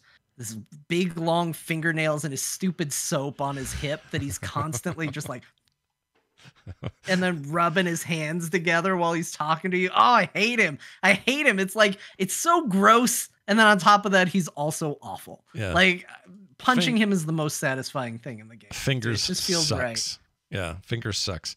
He might not be your Ripper Doc. The point is, just for chat room's clarity, you're not locked out of obtaining he doesn't have Ripper Doc only equipment. Right. Right. Like if you're friendly to him, he'll be a Ripper Doc. If you punch him, he won't be a Ripper Doc for you. But you're not soft locked out of or hard locked out of certain gear pieces. Well, okay, I'm glad you said that because there's this whole thing going around where if you don't answer correctly to one of the dialogue choices when in Pacifica, when you would be getting your Phantom Liberty on, that it will lock you out of Phantom Liberty for that character for good. Yeah, you can opt out of Phantom Liberty. The That's game so does weird. Give you the option to opt out of So it. it's not, some people are saying it's not obvious. And if you're playing a sarcastic, angry, always kind of negative answering V, that just be careful that you don't fat thumb your way through that and accidentally lock yourself out. Because if you don't have a save prior to it, you have to start a new character to do it again. Well, but you should have the game auto saves. They're like, I think people saw something and they're making a lot out of this. First of all, I did get to that choice, and I can tell you it would be a weird person's decision to skip it. Okay. Like it is not something where you go, maybe that's the right answer. Like, you know, you are very clearly being like, you know what? This isn't for me. I want to walk away. Yeah. And sure, you can be that person. You can be the person that's like, I want no part in this. Yeah. But then guess what? Don't get pissed off that you get no part in this. Like, you know, like it's like when people used to make fun of Nintendo games, you know, they'll always do this. They do it in like Pokemon and Mario and stuff like that, where they're like, come on, Mario, don't you want to save the princess? And then for whatever reason, the game gives you a yes, no. Yeah. And if you go, no, he goes, oh, don't be like that. Come on, Mario, don't you want to save the princess? No. No. Oh, don't be like that. Come on, Mario, don't you want to go save the princess? Like, it just keeps going. Yeah. And it's like, why'd you give the choice? If there's no choice, why'd you give the choice? Well, this game genuinely gives you the choice to go, nah, I don't want to do it. Yeah. And then the game goes, fine, go for it. Yeah. And if you do it and you lock yourself out of it, load one of your auto saves and just fix it. Yeah. Like, I do not feel bad for people that have locked them out of this. They absolutely did it to themselves. You have nobody to blame but yourself.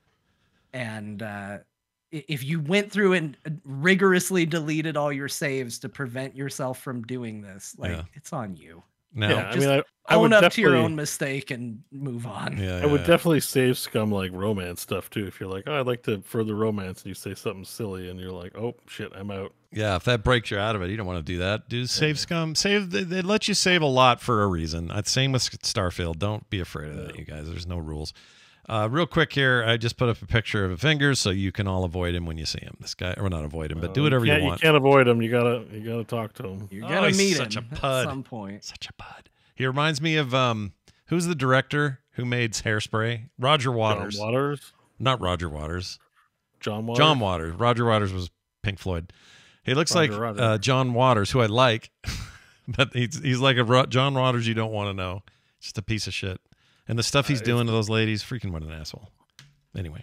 Yeah, he's Yeah, I not a mean, good guy. Like, he a deserves horrifying- to be punched. Yeah. It's a horrifying den of evil. Like, it's Yeah. a whole bunch of the whole concept of Joy Toy is pretty It's gnarly. gross. Yeah, when you do interesting, yeah. but Or not Joy awful. Toy. It's the puppet, whatever they call it. Not sock. The puppet. dolls. Yeah. Yeah, the dolls. Dolls. Yeah. Joy Toy is just a fancy word for prostitute. Yeah, but the it's prostitutes out there are the just- the dolls where you don't remember. It's like Severance, but for sex work. Yeah.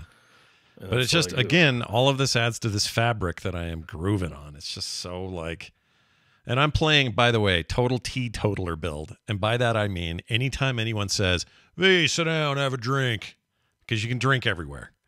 I always go, I'll have a water. Bring me, I don't need any. I'm turning down beers like at the bar with Pan Am out there. That guy gives us both No wonder beers. she doesn't like you. Well, Yeah, I don't know. you're She a- drinks a Have a lot. you're drink with a- Pan Am. You're I a don't- turd. I don't even know why I'm doing it. You're a zero fun turd in this world. I is don't know what why it I'm is. even doing it. It's just like, I don't want to drink. Quit telling me to drink, you guys. I'm good. I think that's what I like about Cyberpunk is I feel like this world invites you to have an edge to your character. Yeah. A lot of games like either penalize you for being a dick or, doing anything except being a Boy Scout, or they make you choose between being a Boy Scout or being a monster. I feel like this game not only rewards but encourages you to be a little more punk rock. Yeah, And yeah. I think that that's nice. The game's not going to be like, oh, you drank? Oh, you let Johnny smoke his cigarette? That's smoking. Yeah. You're smoking, V. I did do that. You got the relic out of your head, but you got lung cancer, I guess. Like, it's not going to do that. I Like, did do that. just... I smoked a cigarette for him because he was jonesing so bad. And, I felt bad for him. So I did that. But the main reason I'm doing it, actually, I don't really have a good reason. It's just a different way to play the character. Because when I played the female one, she was a total lush. She'd drink wherever she could get it. I was just like, that V was super into volume. What is it? Alcohol by volume. That's what V stood for her. But in his case, he's just, he's a virgin in a way. Actually, still That's what the V stands for him. He's still a virgin because he hasn't. And guess what? He always will be because he's only interested in a girl that doesn't like men. Although, I don't remember this about my first playthrough, but the V actually stands, at least for the girl one, for Valerie. Oh, does it does. Yeah. The doll says the name, and I was like, "What?" I didn't know that. Immediately. Yeah. I don't remember that. They must have said it, and I just don't remember. But. Yeah, when you go into the they called him Victor once in my playthrough. You're right. He got called Victor, and he got a little irritated and says, "Just V, don't call me that," or something like that. Wait, so there's two Victors, like your Ripper Docs, Victor Vega, Vincent. Sorry, Vincent. Sorry, yeah, I got that wrong. Okay, I keep thinking Victor the Ripper guy. He also is one of my favorite characters. I love that guy.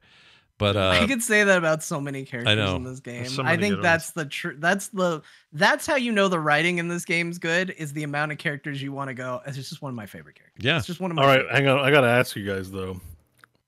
This will have this is the decision. The response to this will have an impact on your player profiles. Scott Johnson will remember this. Friendship. Okay, all right. Okay.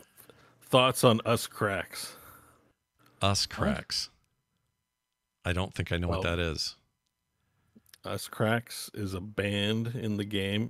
We probably have, none of us have probably played far enough where you get to meet them, but their music is all over the radio, and they get mentioned all the time. The song that you might be most familiar with is "Pompo Shit, Pompo Shit, Pompo Shit." Yeah, Pompo no, shit. I've heard it. Yeah. Burp, burp, burp. Yeah, I guess I have heard. I didn't know they had a name, and in my first playthrough, I never interacted with them. Better attention to it. I just told you guys though in the pre-show. This wasn't in the main show, so I'll repeat it here. I don't know real world bands and songs. Like, I struggle with this. So I also don't know it in virtual worlds as well. It turns out. Yeah. They're characters in the game, and they, like the Wu-Tang Clan, they each have their own name because one of them has purple hair, one of them has red hair, and one of them has blue hair. And they're known as Purple Force, Red Menace, and Blue Moon. Good Lord. And the trio formed the band Us Cracks. There is a quest involving them. You get to take a selfie with Us Cracks with Carrie Uridine. Sweet. But they have radio station are they typically on? Yeah. I'll tune to it. Don't remember. Let me see if I can't look that up because I'm always. That's one thing I need. This song. I need to get the song lists. Yeah, there's a bunch of new music in this, by the way, and so they added and some of it. I think Idris Elba is on the soundtrack now. Is he really? Yeah, he does music. So the songs, or sorry, the new songs that are in there, some of them are you can't stream them, so they have a stream safe mode now. Yeah, I've been doing the safe mode too, and I don't do safe mode. Bring it on, DMCA. Get wrecked. Get up. Look at Bo living the real anti-corpo Cyberpunk, life. not like cyber rules obeying person. Eat me, DMCA bastards. Come on, Rhea or whoever. I'm playing Cyberpunk. Sorry, is it too hard? No, I think that's exactly right.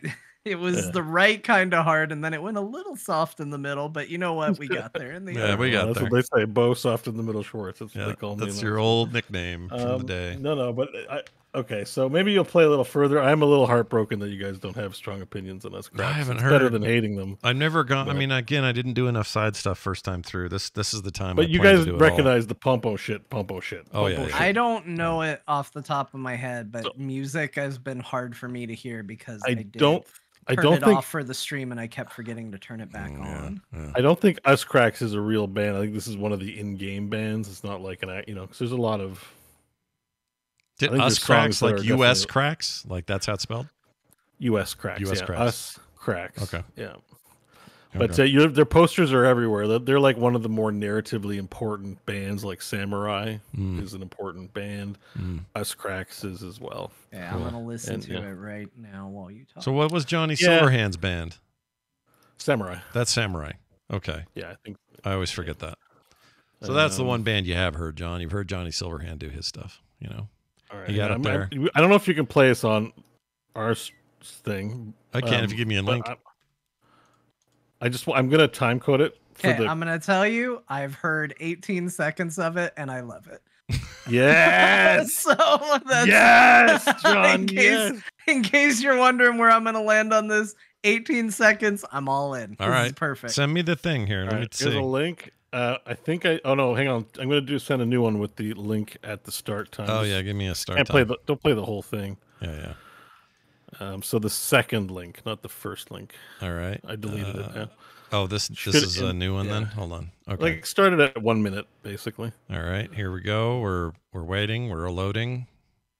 Hold on, everybody. Hold on to your butts. It's still loading. I don't know why. There it is. Okay, we're about a minute in. Here we go. I'm gonna hit play. It's not going yet. Why? Go. Here we go. Oh, it's muted.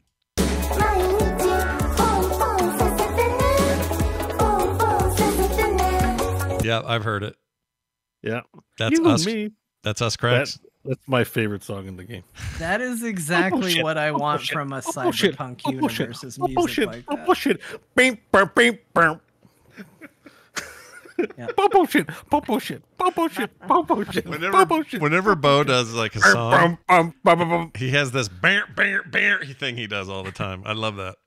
Never change. I mean, my favorite Boism is when his explosions start off sounding like a duck. Yeah, that's my favorite. That's your favorite? All right. Yeah, is the Bo thing. You know what I'm talking about from D&D when he would do like a big explosion and it starts like a duck. Yeah. It's like what? Okay, pretend pretend you're describing something exploding and then do the sound. Yeah, go. Let's hear it. The castle behind you. You're running away. As you look back, you see TNT fall from the windows as it hits the ground. As it goes. Oh, his Discord's cutting him. Discord cut it out. Boo.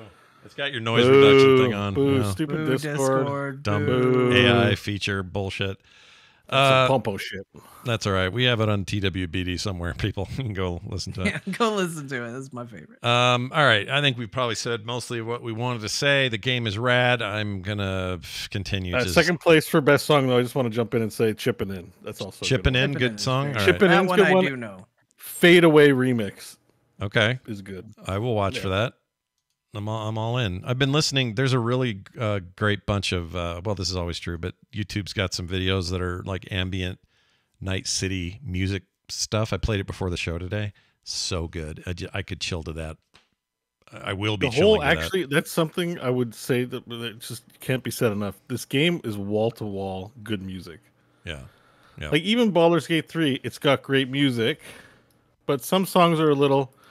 Okay, I'm in a bar. It's a bar song. It's a tavern, yeah. This song, like everywhere I listen to it, I'm like, what is that song? Like, yeah. It's just got an energy and a vibe. And when you actually look at like the track list, like how much music is in this game, and that they like, there's no bad song in this game, I don't think. And if your PC can handle it, if you're playing on PC, enable light tracing. It says it's experimental. It's not officially. I don't know what that means. It's official, but it's path tracing. That's it. Turn that on under your if your computer can handle it, you turn that stuff on under the ray tracing stuff. Unbelievable what that does. It says 3080 or higher. Mine I know. I think is grayed out. And I have a 3080 and I had to run it at 1080p to get it to look smooth because at 1440p, which I'm normally on, it got a little chunky. The frame rate dipped. But if you can get that going at a decent resolution, it is some of the. Well, I mean, I can show you a screenshot. This is a screenshot I took. Every aspect of all light in that game is physics driven if you have the hardware for it, and it blew my effing mind. It is so amazing. I'm gonna have to play with the graphic settings. I played with ray tracing on when I played in 1.6 last time, and I got to the parade.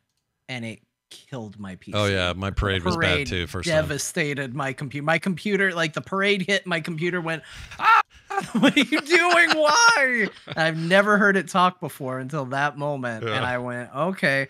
So right now, I kind of have it in my head. I'm playing the game with no ray tracing on at all. Yeah. But I'm able to play every setting otherwise on ultra with like 0 lag, 0 issues whatsoever. Yeah. I think once I'm done with the parade, I might start getting experimental with some ray tracing, but I know all those ultras are going to have to come down a little bit. Yeah.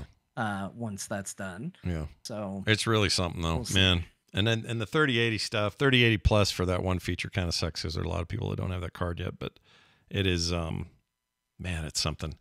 That being said, because it was so hard on occasional frame rate hiccups, I moved back to not having it on and going full resolution again with 0 problems, 144 frames, whatever my monitor will do, 240, whatever. Game still looks good, but Yeah. I wish I could play with path tracing. I know it's yeah, really me neat. too. But I if really 5-6 years wanna from use now, the it'll be card. all every game will run like this, and it'll all be beautiful. Yeah, It's- it'll be playable on our iPhones. Yeah, that's pretty. Except John will never play it. We need to get sponsored by Doghouse or something. Tell Let's them, get it like, going. hey, you could get some but we gotta get PCs so we can talk about our experience. Yeah, we got to talk about our experiences with these hot new PCs. I have actually a Yeah. meeting with them next week. I'm bringing all that up. So we'll Make see. sure they know there's 3 people on I the will. show. I will. I'm going to say, you know what? That's It's me. That's a very key point. There's 3 people on the show. And if you want to throw it in, if it helps, my past 2 PCs have been Doghouse computers. Oh, including that's this true. It happened. It happened. Yep, it happened. one. Yeah, Thumbed the up. fireworks. Yep, thumbed up Do some this, fireworks. Scott. Do the. Oh, do the heart this. thing? Does the heart thing Yeah, do the something? heart. Well, you do it weird. I don't think that it's. Is this supposed to be? What do you it's do? This. It's just this. No. Okay. Oh, there there you it go. goes. Okay. You did What it. was I doing? This.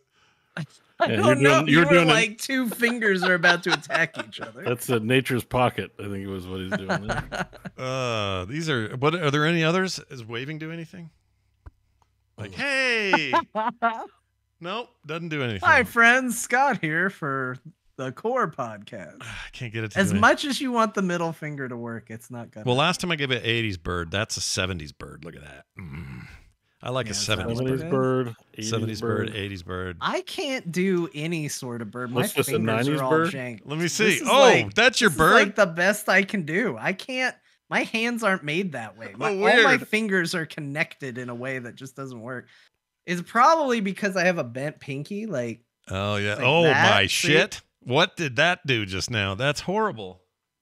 see, well, you take your finger, right? Yeah. You got a finger, Yeah, I got a and finger. you just to the side. Ah. and then it Oh, just you're one of stays that those. way, right? It made a noise, didn't it? Yeah, I heard Oh, the that noise was me. too. That was me. That Oh, was me. okay. I thought Guys, you- my pinkies are bent by default. Like that's just how they are.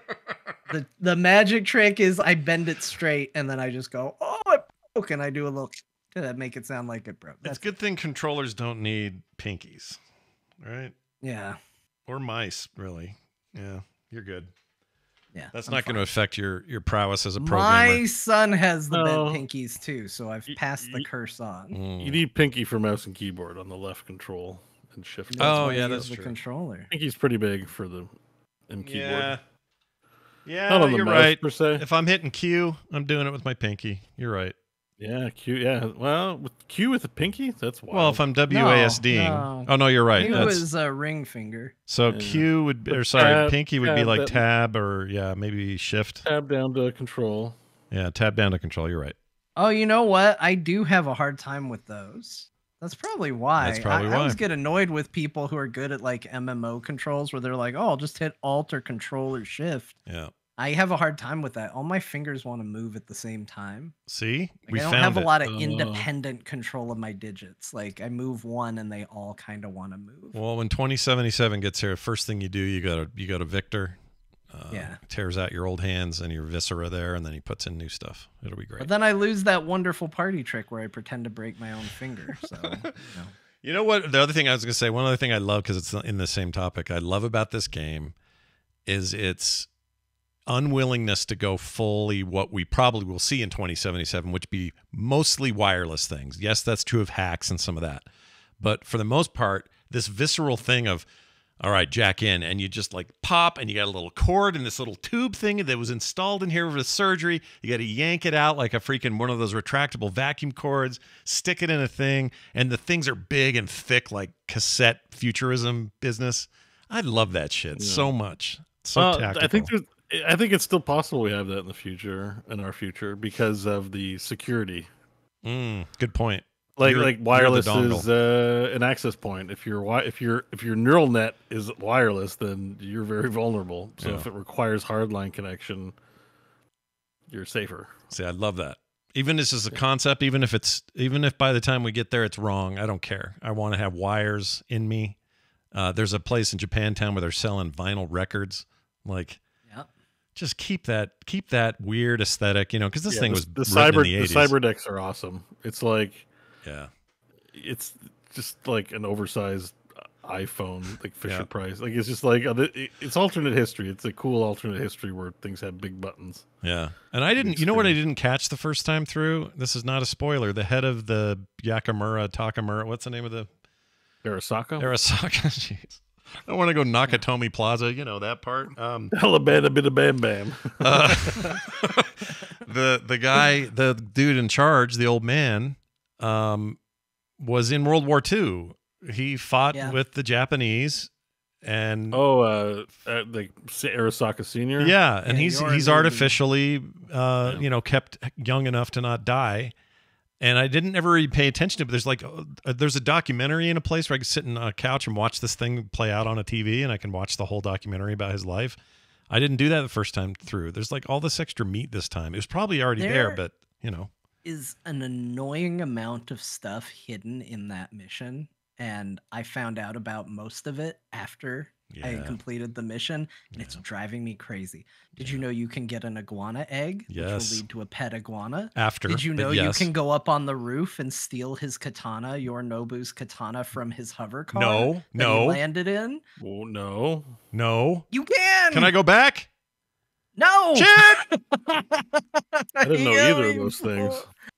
Damn it. There is a ton of stuff. I got a whole bunch of clothes this last time, I think, and it's an addition, but there's a little dagger that you can loot from Yorinobu now. That he has on his person, including his dog tags. You can loot those as well. There's a ton of stuff in that mission hidden if you just explore a little instead of like run with Jackie right away. And like, it's just insane. And I also heard that you can get the baby from Death Stranding somewhere in there. Really? Oh, yeah. I did see a John Wick Easter egg when I went behind a couch somewhere. I don't remember where this was. And suddenly Johnny Silverhand appears sitting above this space behind these couches and stacks of boxes and is just looking at the floor. He didn't say anything. And I looked down, and it's a big vault lid with gold light coming through the edges of it. And on the top it says for Mr. Wick, or courtesy of Mr. Wick, or something like that.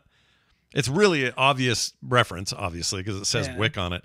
But it's like his gold vault from the first movie where he kept all his coins and shit in there.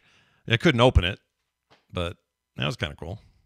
That's interesting. Yeah, game's got a load of that crap in it. Yeah, there's I guess 3 new arcade games. One was in there before. I don't know about the other 2. The one where you're rescuing people, the run and gun, and then people get picked up by the UAVs. There's a Contra one, which is, what's the name? A Trauma Team. A Trauma Team. It's fun. It's actually legit.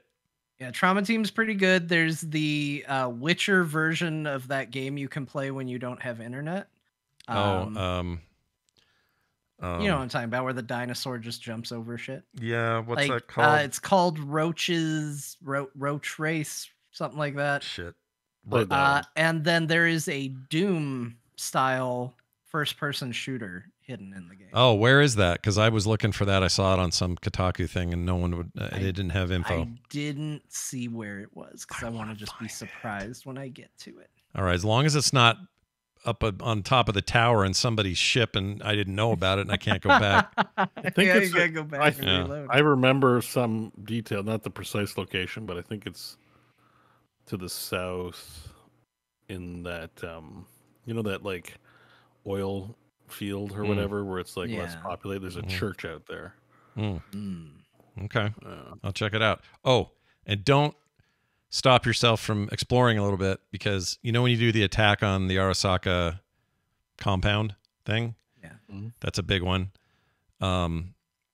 I accidentally, I can't remember how I did it. I just drove my car bad, and I went down the ravine that's across the way from it.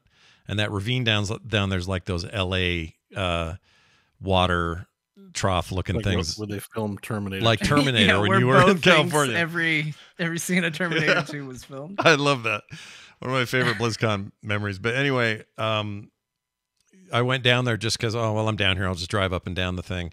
And I found a group of dudes who I want to kill. They're just ruffians. So I did that and cleaned them out. Nothing major. Then I kept going, and I caught out of the corner of my eye before I passed it a blue and a purple loot icon. But nobody was there. And I'm like, what is going on? So I stopped the car, and there was something happen. I don't know if it happened in real time in the game or if this was a fake aftermath of a something, but there's robot dudes and regular dudes just strewn out everywhere. Everyone's bloody, missing limbs. It looked like a big fight happened. And I found one of the best pistols that I've ever used in the game. And I found another katana that's awesome, and some pants that were like purple itemized, really good pants. So I'm just saying, once in a while, you just scooch off somewhere you're not used to going. You're like, oh shit, look at this. Yeah, they reward exploration really, really well. Yeah. That game is good, dude. All right, we've said all we can say. What a year for games, everyone. Can you tell we like it? Yeah, can you tell that we're actually fans of this? Before we move on to what else we played, which we'll be very quick about because we didn't play much else. I wanted to play this last week when we announced the Bluey game was being made, and I forgot to. So I'm just going to play a little bit here.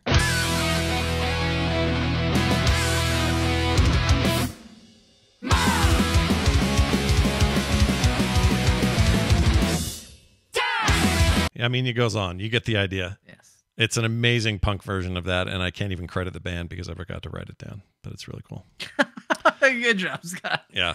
But if you've seen or heard Bluey, you know exactly what that is. Okay. I'm going to talk about a game that is in the same sort of vein. It is a game called Dead Link. I have not played a ton of it. This just happened on Steam, and a whole lot of people were talking about it, and I checked my codes, and sure enough, this was in there.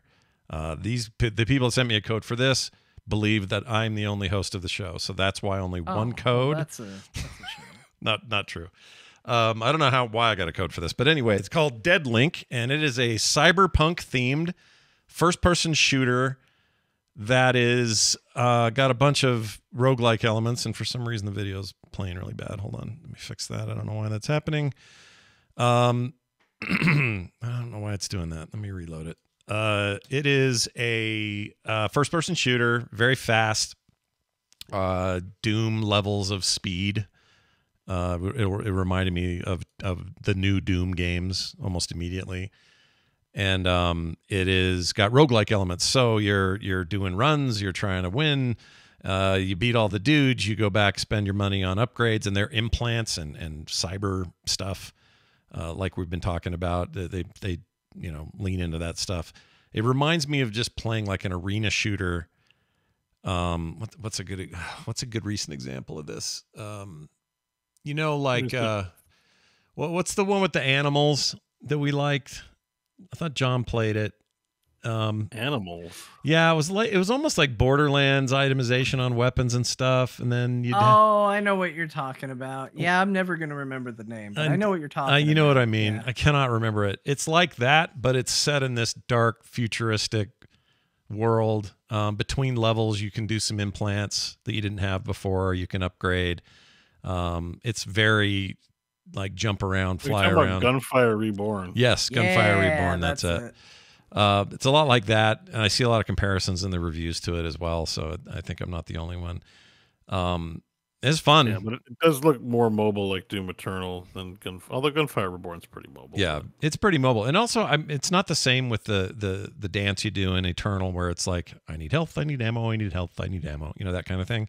It's more like I have these abilities on cooldown. I have these multiple weapons. They're smart to use in these particular cases. You have these orbs that you can like tether to and punch, and the orbs poop out stuff you need, including shards to upgrade your stuff later. It kind of looks a lot like a first-person Risk of Rain too. That's a fair comparison too. Yeah, I think that's actually maybe even more than the other one, the animal one, whose name I already forgot. Gunfire Reborn. Thank you. Just such a forgettable name for me. That game's great though. But anyway, it's really cool. I'd say so. It's really good. It's I want to say it's like $18 on Steam. It's reviewing well. Like fun actually. Yeah, it's a lot of fun. I think you'd really like it for the because I know you like that. Just that Doom Eternal vibe of what do they call them, ADHD shooters or something? It definitely has that vibe to it, and I'm not that far in because, like I said, I spent 90% of my time this week in Cyberpunk. But this was fun because it was like, well, I'm sort of playing Cyberpunk still in a weird way, and if you just pretend this is like a holodeck in Night City, it sort of fits. It's weird. It's like low poly, violence only Cyberpunk. Kind of, yeah. There's even a girl's sign. Yeah, it's cool though. I like what they're doing here, so you can definitely check that out. I got it on Steam. I think it's coming to consoles and stuff as well. John, big week for Frog Wrestling, is my understanding. Yeah, I kind of stumbled into it. All of a sudden, all the titles were on the line, and we had a crazy show. Literally a crazy show. I toyed with the settings in the hopes of getting Brian Dunaway to cash in his Dragon Beef case. I really wanted it to happen this show. And it turns out I just opened the gates of chaos because all night long, we had people interrupting matches, people interrupting entrances, stuff happening at the end of matches. It was absolutely crazy business. But we did have a bunch of title matches. A WWE superstar is the new Dragon Beef champion because of mistakes that were made. Oh no. I don't like that. Scott, I got bad news for Bo. Yeah. Oh, did I defend my Scott title? is still the Frog Pants champion. I didn't watch because apparently there was a curse. That's why whoever watches losing their match. Oh, you knew that trick too? Well, we talked about it last week, and so I thought, this is a big week because Bo's going for the title. I'm not going to watch either because I don't want to. This is my first time hearing, so I'm stoked. I hesitate to do this because I don't want to meta game, but I think I need some buffs, John. You got buffed. You got buffed when you got kicked out of core. I buffed you. Well, why can't I win a match? I think Scott needs nerfs. You did win matches. You beat me. You beat Brian. Yeah. But then you lost to other Brian, and you lost to Garrett. And, I think the problem is Scott. Scott is too good. I wanted him to be a tough boss, and it turns out he's just a really, maybe too tough boss. I'm overtuned, you're saying. Is that what's going on? Yeah.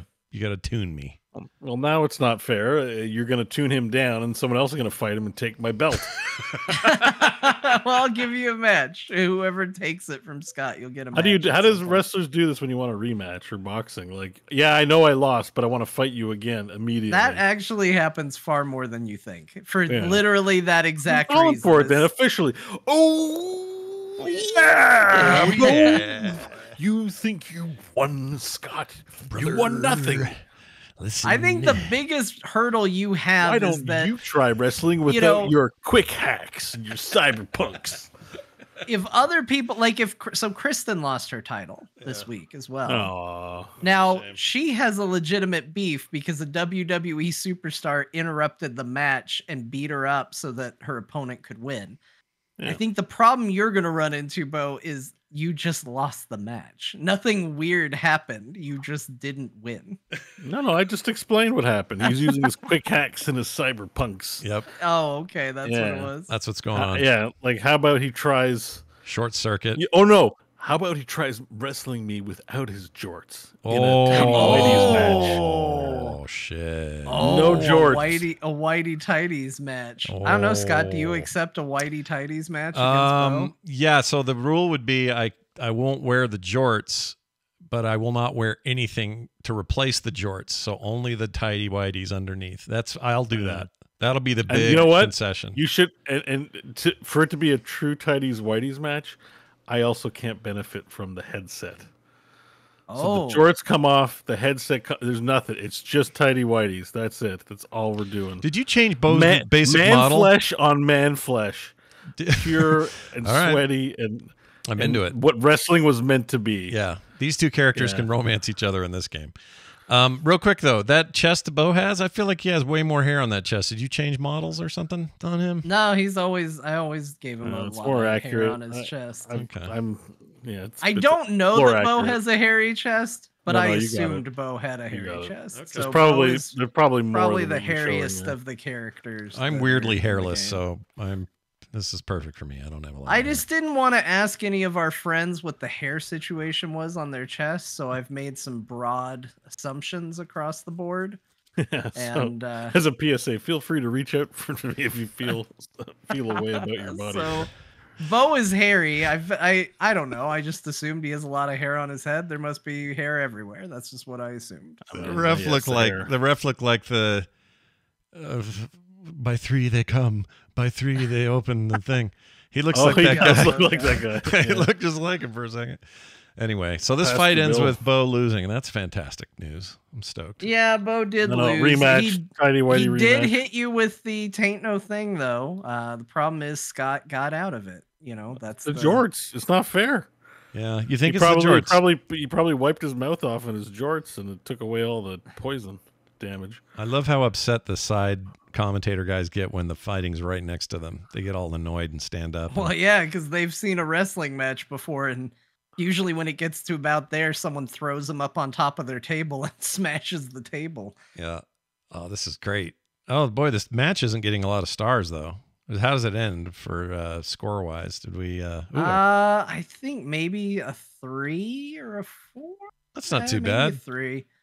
That's not too bad. Man, it looks like I'm winning here. I must have done the classic blow my load early thing. The biggest problem was you didn't recover from him not giving up from the taint no thing.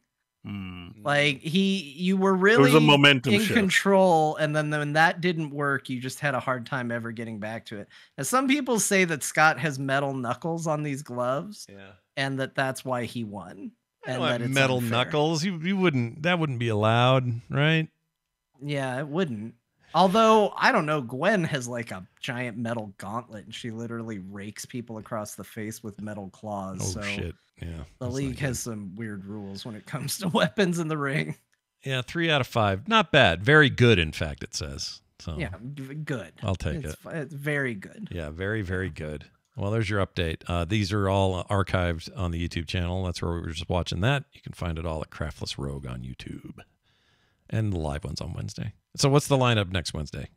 Anything cool? Next week we're gonna have a lot of revenge matches. We're gonna have to get the belt off the friggin' WWE guys that I accidentally opened the door for. So Commissioner John is instituting you have to defend the title every week if you're in the WWE, and so Mr. Cody Rhodes is gonna have to defend his belt week to week. But we're gonna see some fallout, from what went down this past week. A lot of people looking for revenge, and you know what? You guys made the match here. We will have a main event Scott versus Bo rematch in Tidy Whities. All right, I'm in. That's right. All right, that's right.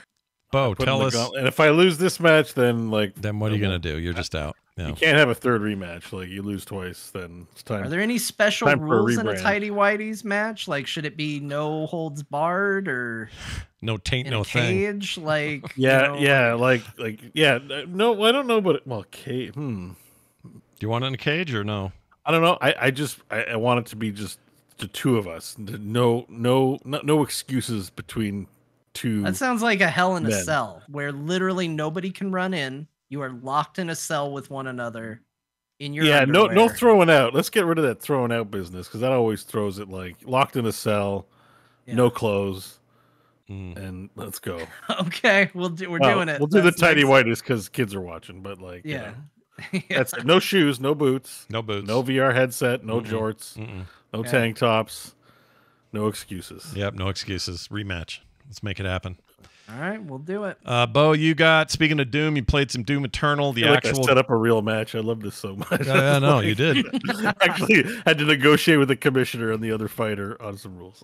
How's this Doom DLC thing? I didn't know that you even had DLC. I finally got around to playing it. I don't know why. I just was like, you played Doom last week, and I was like, oh yeah, Doom. I want to play I want to shoot and move fast. Yeah. So I played Doom Eternal, and then I realized I waited a year before buying the DLC, and then I still haven't played the DLC. I think the game's been out 2 or 3 years now. I was like, oh, let's play it.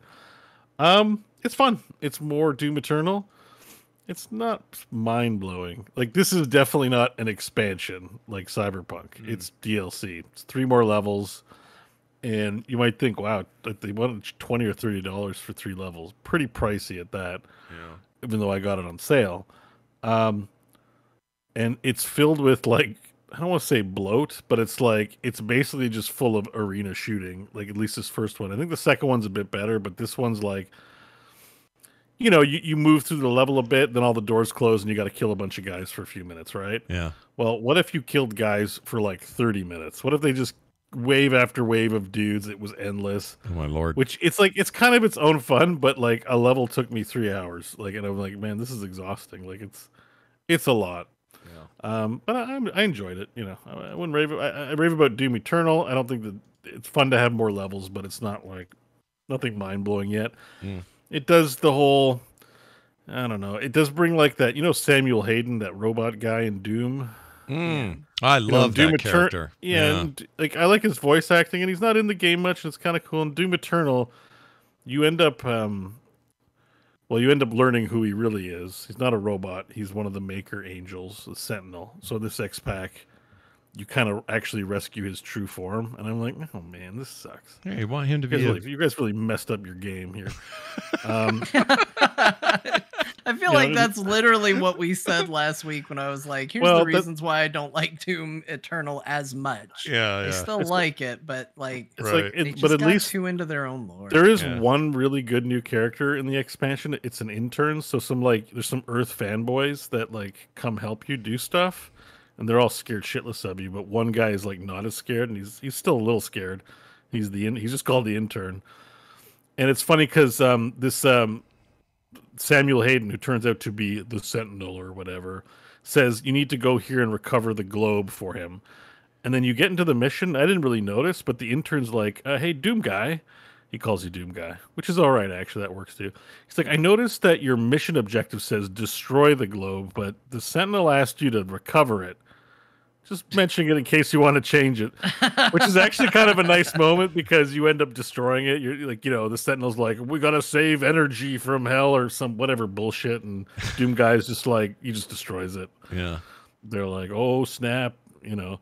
So it's like, at least they lean a little bit better into the character not respecting the angels either. I think the angels are kind of like making them like robot-y weirdos is not a good. It's just not a great aesthetic. Is what I want to say. Interesting. But, I mean, the demons are robot-y weirdos, kind of, right? Like they got. Yeah, but like I think the idea behind hell is like it's supposed to be gross and perverted, and like the idea that I don't know. It's like it's not. It's like heaven's not what you think. It's also full of weird and perverted robots. And you're like, oh, okay. I'd rather just not have it. It feels more terrifying if the truth was there is no heaven. Yeah. Or just hell. Yeah. Or it's like, just, you know, it's a little, you don't have to explain it so much. Just let it. Yeah, exactly. But that's what I mean. Like the terrifying thing is like, actually the only thing waiting for you in the afterlife is hell. Yeah. And that's why Doom Guy is just a human who's so, I don't like this lore. The little bit of the lore too is like Doom Guy is an ancient warrior from an ancient time that we've resurrected and brought back, and I'm like, no, he's not. I hate that. He's Carl from Oklahoma, who you caught him on the right day when you decided to invade, and he's just mad as shit and refuses to die. He's so stubborn. He's a bad penny. He refuses to die against all odds, and hell, like. They can't take it. Like, why can't we kill this guy from Oklahoma? Like that's you know, that's what I don't like. This like he's an ancient warrior from like some time. I'm just like, oh, stop it. Like you're just looking for an excuse. Your writing team is on like sabbatical between games, and you need you're paying them, so you need to give them work or something. Like stop it. Yeah, stop it. I did like it a little more left to your imagination in the first game. Yeah. So, but I mean, the gameplay is fun and manic. I definitely am more of an Eternal fan than a Doom 2016 fan, although they're both great for the record. No need to defend one over the other. Yeah. But if you liked Doom Eternal, it's just more of it. And like very intense combats. I liked it. I just found the levels very long. Like I need a break. Yeah. Like if I play a level and it's 3 hours and I'm like, finally I can like sit down and chill out. It's too long. Yeah. That's a lot. Yeah. Cool. That reminds me, by the way, there's a remake. Do you guys see the news about a remastered what's his name? He makes a grimace the whole time he plays. He has bullet time. Oh, Max Payne. Max Payne, jeez. They're going to remake Payne. Max Payne 1 and 2 as a single game. So combining both stories, and they're going to remake, not remaster, like full remake, and it got leaked from some document. I hadn't heard that, but that seems... That could be cool, right? That seems like a good series for a remake. Like, Yeah. I agree with that decision. Like, I mean, bullet time isn't the big technology it was at the time when we're like, wow, bullet time, holy shit. Like, they'd have to enhance it, like, come up with that something. was its big draw. I mean, the story was okay, but we've had lots of anti-hero. I don't know. It could still be good. I'm not saying don't make it, but Yeah. you know. I think they're making it, so that'll be cool. yeah, I mean, I think that's why I said remake. Like, there's nothing intrinsic about that first game that I think if you just upped the graphics and left as is that you would go, oh man, I'm so glad they did this. Mhm. But it is a cool concept that I think could be turned into a good modern game. Indeed. What about Scarlet Maiden? So this was the Yeah. So- Can I just say before Bo says this, he seemed so jazzed when I read this review and so curious. I'm going to be honest about something I did. yeah. I sat down after I'd put the kid to bed and I was sitting down at my computer. I was getting ready to play some more Cyberpunk and I went, Bo bought that game, didn't he? So I cyber stalked Bo and I just got a feeling. I just went and I looked in his profile. You better be careful what you show, Scott. I know. What are No, you this is doing? a- this is You a know clean this one. is a hentai game. No. right? This I made sure I did a betting earlier on the Okay. show. This is all it shows is the side-scrolling hack and slash in this video. So that's all you're gonna see. So Yeah, I don't- went and looked, and sure enough, I saw that Bo bought and played this, and I was so hoping he was going to be willing to talk about it because I wouldn't have Hell outed yeah. him without asking. But when I saw it in the show notes, I was so happy. Yeah. I talk about the for me when you brought it up, I'm like, oh, it's been a while since we've done one of the adult games that we tend to do just because it's hilarious for the show, right? Like, Right. and I'm like, honestly, I looked at it and I'm like, the graphics are so like, you know, like it looks good. Like I guess like it's pixel arty and maybe and like it's overwhelmingly positive. And I'm like, I think it's still overwhelmingly positive. Yeah. Well, that's very positive, but still overall overwhelmingly. I was like, all right, let me do it. And I immediately played after the show, and then my mom came down. I was like, where the hell's the boss key? Because, you know, like there's just two giant pixelated women with their boobs out, Yeah. and one spanking the other. Yeah. So that was awkward. But after she went to bed, then I was able to play without worrying about my mom You can walking see, in by on the me way, on playing this video where the hard edits are. I've seen 2 of them now where they just Oh, okay. edit right So past the- whatever. No. Oh, there's balloons. Look at the. I think if you go like this, balloons come up or something like that. Oh, did I do balloons? Shit. Yeah, go like this. And it'll make Oh, balloons. people didn't see it because Scott's still showing him boobs right now. Yeah. but- How does this work? Hold Yeah. on. Did I do Okay. this? Anyways, so basically, think Rogue Legacy. Okay, you like Yeah. Rogue Legacy? I love Rogue Legacy. Huge fan. It plays like that. Now, this game follows the rules of all adult games in that the more penis and vagina in the game, the less game you get. Yeah. Like the simpler, right? There's sort of a rule, except Right. for Cyberpunk. Right. That, you know, so it's simpler, but it's a roguelike, just like Rogue Legacy. You go through the level and you avoid environmental dangers. The difference is you don't really wear clothes, and neither do most of the monsters. And you might be thinking, well, Maiden, you must play as a girl. I'm here to say you are both genders. Oh. And the way you hello. find this out is basically sometimes when you kill a monster, they become available for sex, a sex act. And then you have to do extra sex with them, which sometimes involves you growing a penis and doing penis things, or just being a girl and receiving penis stuff, or doing lesbian stuff, or doing gay stuff. The way you're describing but- this is killing me, but keep going. I love it. But the pixel art is actually like, it's well done for pixel art. Like it's actually, you're just like, wow, this is nicely animated smut, Mm-hmm. including details like there's lots of liquids Great. involved in these things as well. It's Great. not just like dry humping. It's Yeah. well, not dry humping. Uh-huh. And I don't know. It's kind of fun. It's just like it's not really trying to. The game is trying to be smutty and dirty, but it's not trying to be like, look at us. It's not really porn. Like it's not. I wasn't like turned on playing it. If that makes any sense, right? It's just like reveling in the fact. Very that happy to hear that, by the way. Very happy to hear that you were not. It's not like Yeah. I get more turned on by Cyberpunk than this. You know what I mean? Like, I do. There's no intimacy. It's just like, hey, boobs are great. Well, why do games not like just celebrate boobs and penises and jizz? And you're like, okay, well, that's this game. All right. So do I recommend it? Hold on, like that's the let's get to plays it. all Is right. it good? All right. Yeah, it plays all right. Like I said, if you want the goodest of the roguelites, play Hades, play Rogue Legacy. It's not. I wouldn't put it as number one. But it works. It functions very well, and I played it for longer than I thought I was going to, and I might even play it again. There you go. Yeah, Hell yeah. So there you go. But just be forewarned. It's not your grandma's pixelated sex animations. It's quite liquid and quite gross and very gender bending. So if you're I like the concept. I like the concept that my grandmother had some form of pixel. Intimate pixel action. Yeah, I mean, who knows? But it's. I mean, I think it probably like Leisure Suit Larry would be, I guess, the example, right? Like that. Right. Yeah. 1 and 2. But it's it's good. I enjoyed it. All right. Yeah. I'm I mean, glad it makes you laugh. Sometimes you look at the sex acts they depict. Like there's a genie from Aladdin. Yeah. Like he's just a genie, but he's blue, and he clearly looks like Will Smith. Yeah. And it's like, what do you do? Yep. Okay, you're banging the genie. And you get some magical sauce from him or something. And then and there's like Link is in the game, although he's kind of a skinny teenager looking Link. Yeah. He's like, pull his pants down and start going to town on Link. Like that's great.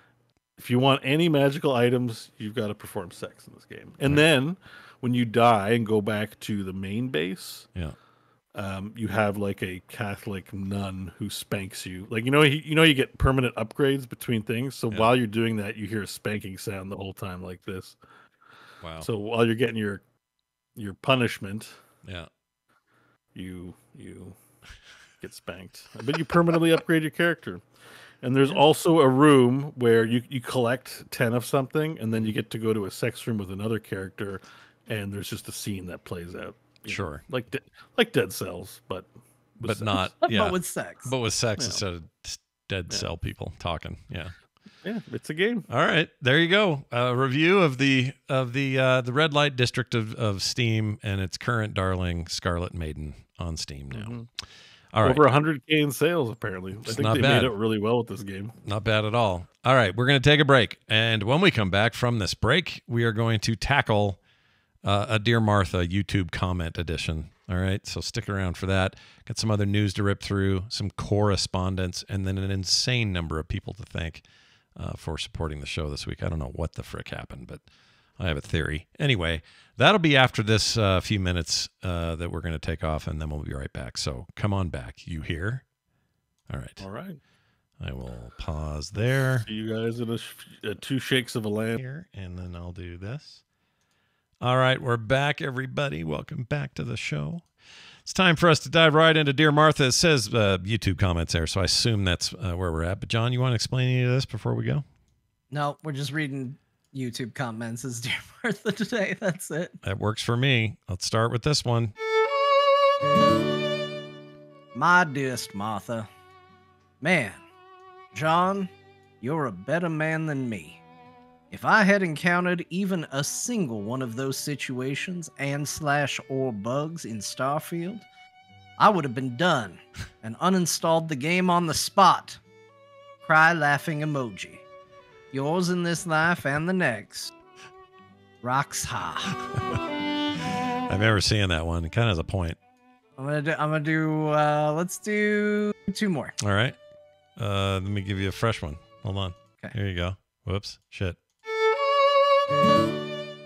My dearest Martha, I'm surprised no one brought up the pitch Microsoft made back when announcing their digital-only stuff, saying that they wanted players to be able to resell their digital games, and people were in an uproar about how it was terrible and would hurt everyone.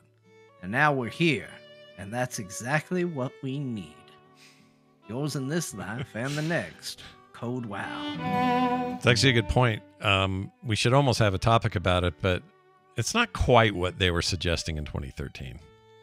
No, they were, yeah. It's There's a more little to it. revisionist to say that that's what people wouldn't have been mad about. Just that. Yeah, there was a lot more going on. There was a whole ownership and buying tokens and rights to it thing. And being online all the time. There's a million caveats to that mess. So, and we may make that. There's probably a show topic in that.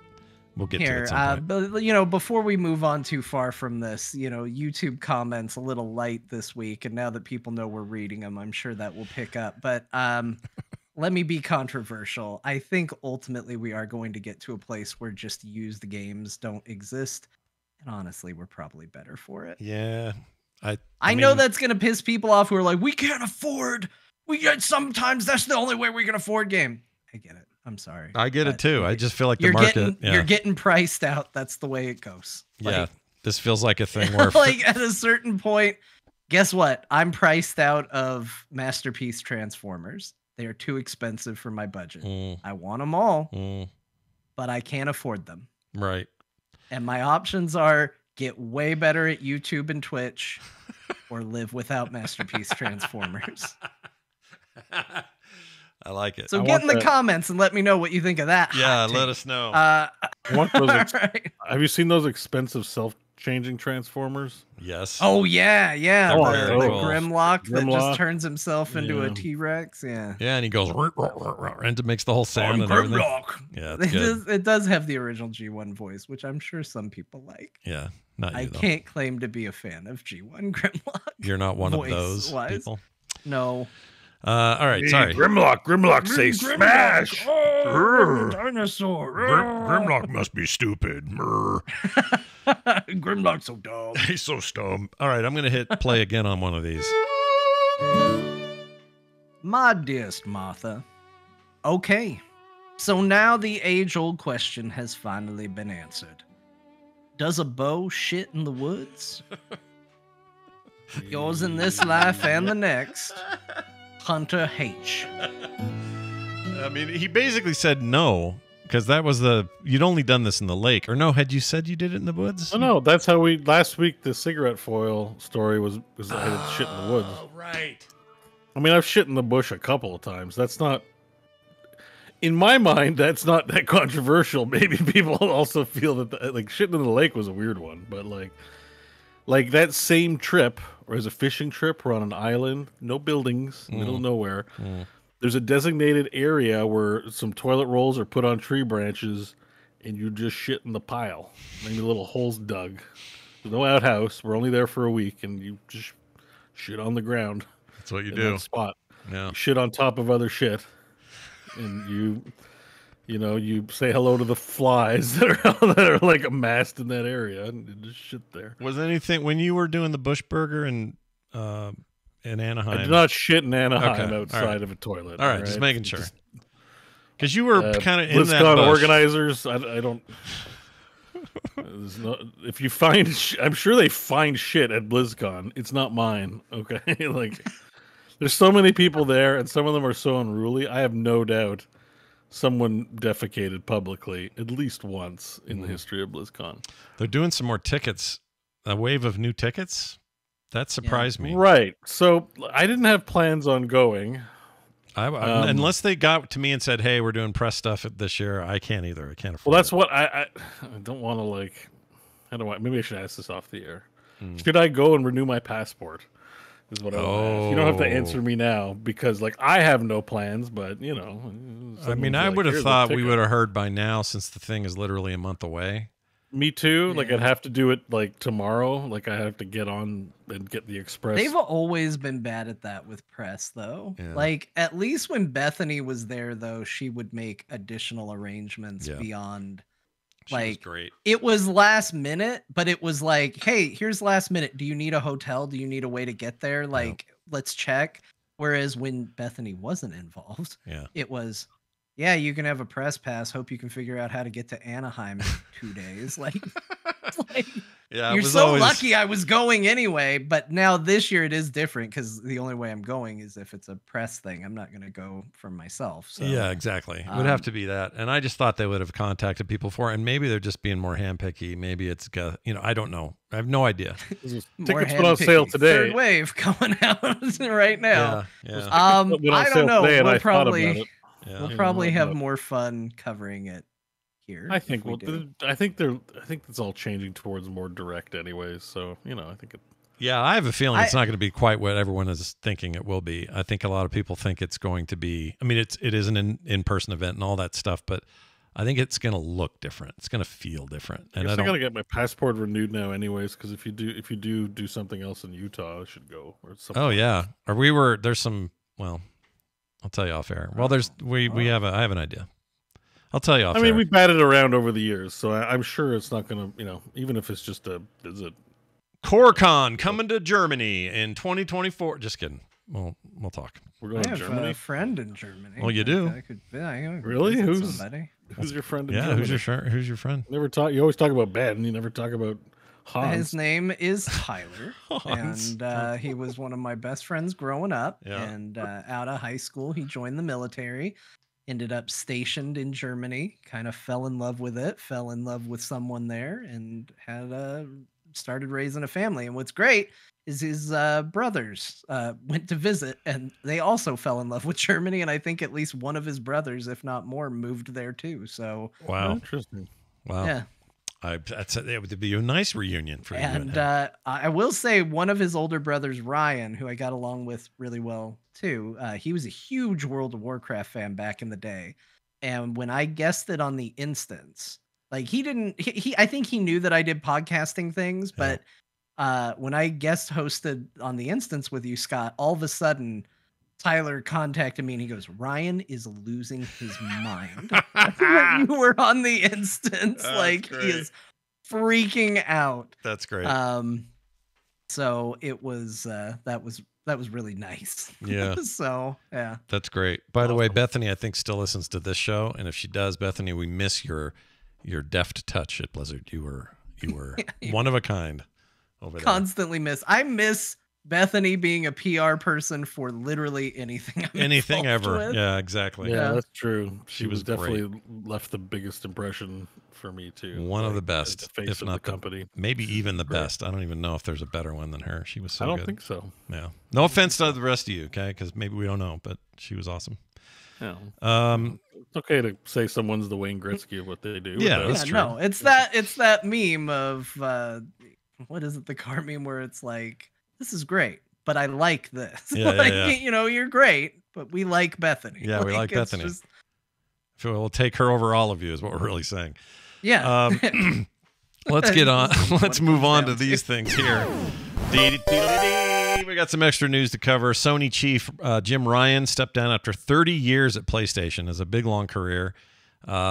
He was crucial to the PlayStation 1 success in Europe back in the day.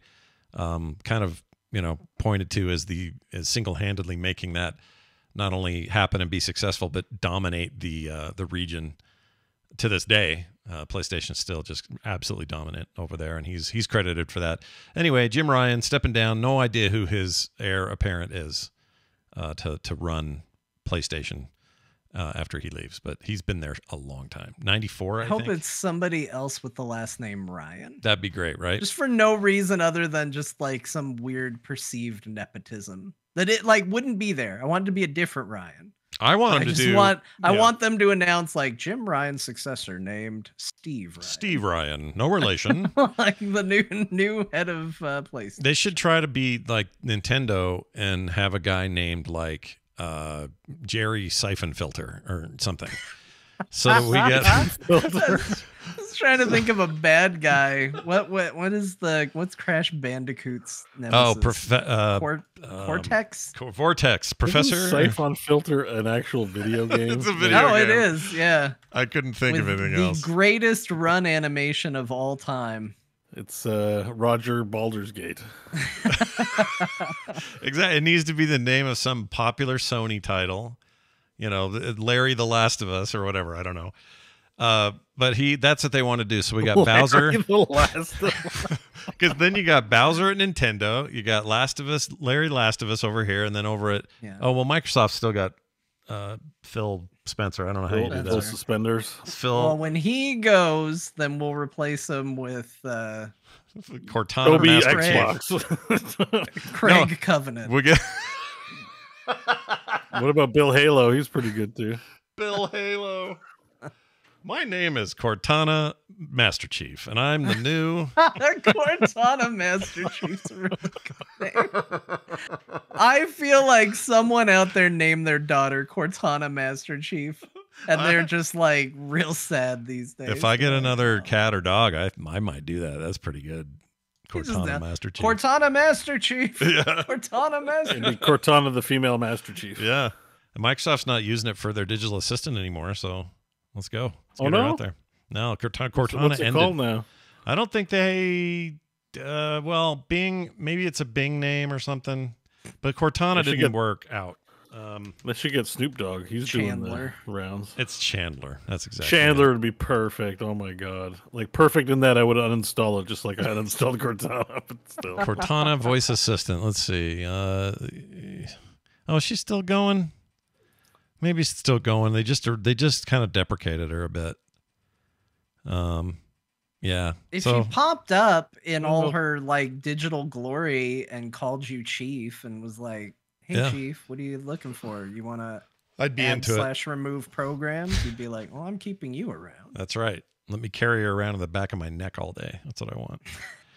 Oh, they're bringing Covenant. You can be a Covenant model and skins and all that in the multiplayer game. The what's it called?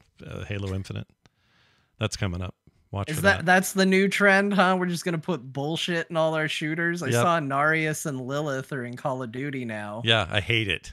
I hate it. So you can enjoy some actually good Diablo endgame, I guess. I guess doesn't it help you want to play Call of Duty because like it's gonna bring over Blizzard players to the Call of Duty franchise? No. It doesn't at all. Yeah, but you know that's the exact idea. conversation. I mean, to be fair, if I played Call of Duty, I'd probably be like, all right, I'll play the Inarius skin, I guess, because otherwise I'm just a lame ass dude. But like, yeah, it's not that different. That also Fortnite. requires the first hurdle of me wanting to play a Call of Duty, a modern Call of Duty game. To me, it's like Fortnite, except dumber fit. Like at least Fortnite's already kind of goofy, so when you bring in stuff, it feels like normal. But when you put Lara Croft and what's her Nicki Minaj are coming to Call of Duty as well.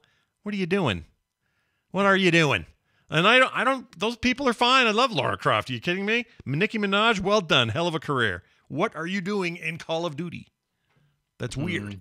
It's weird. Yeah, I mean, even Fortnite feels like it's scraping the bottom of the barrel. This last battle pass was like it was not for me. Like I know that I'm aging myself out by living every day from the Fortnite target audience, but like when one of your big selling points is the guy on YouTube that does this to like obvious things, like don't get me wrong, I complained about him being in Fortnite. My wife showed me his videos and they're legitimately very good. It's a guy that I don't know his name, but he watches people who do overly complicated things and then he does a simple version of it and then just does a shrug like, boy, that was hard.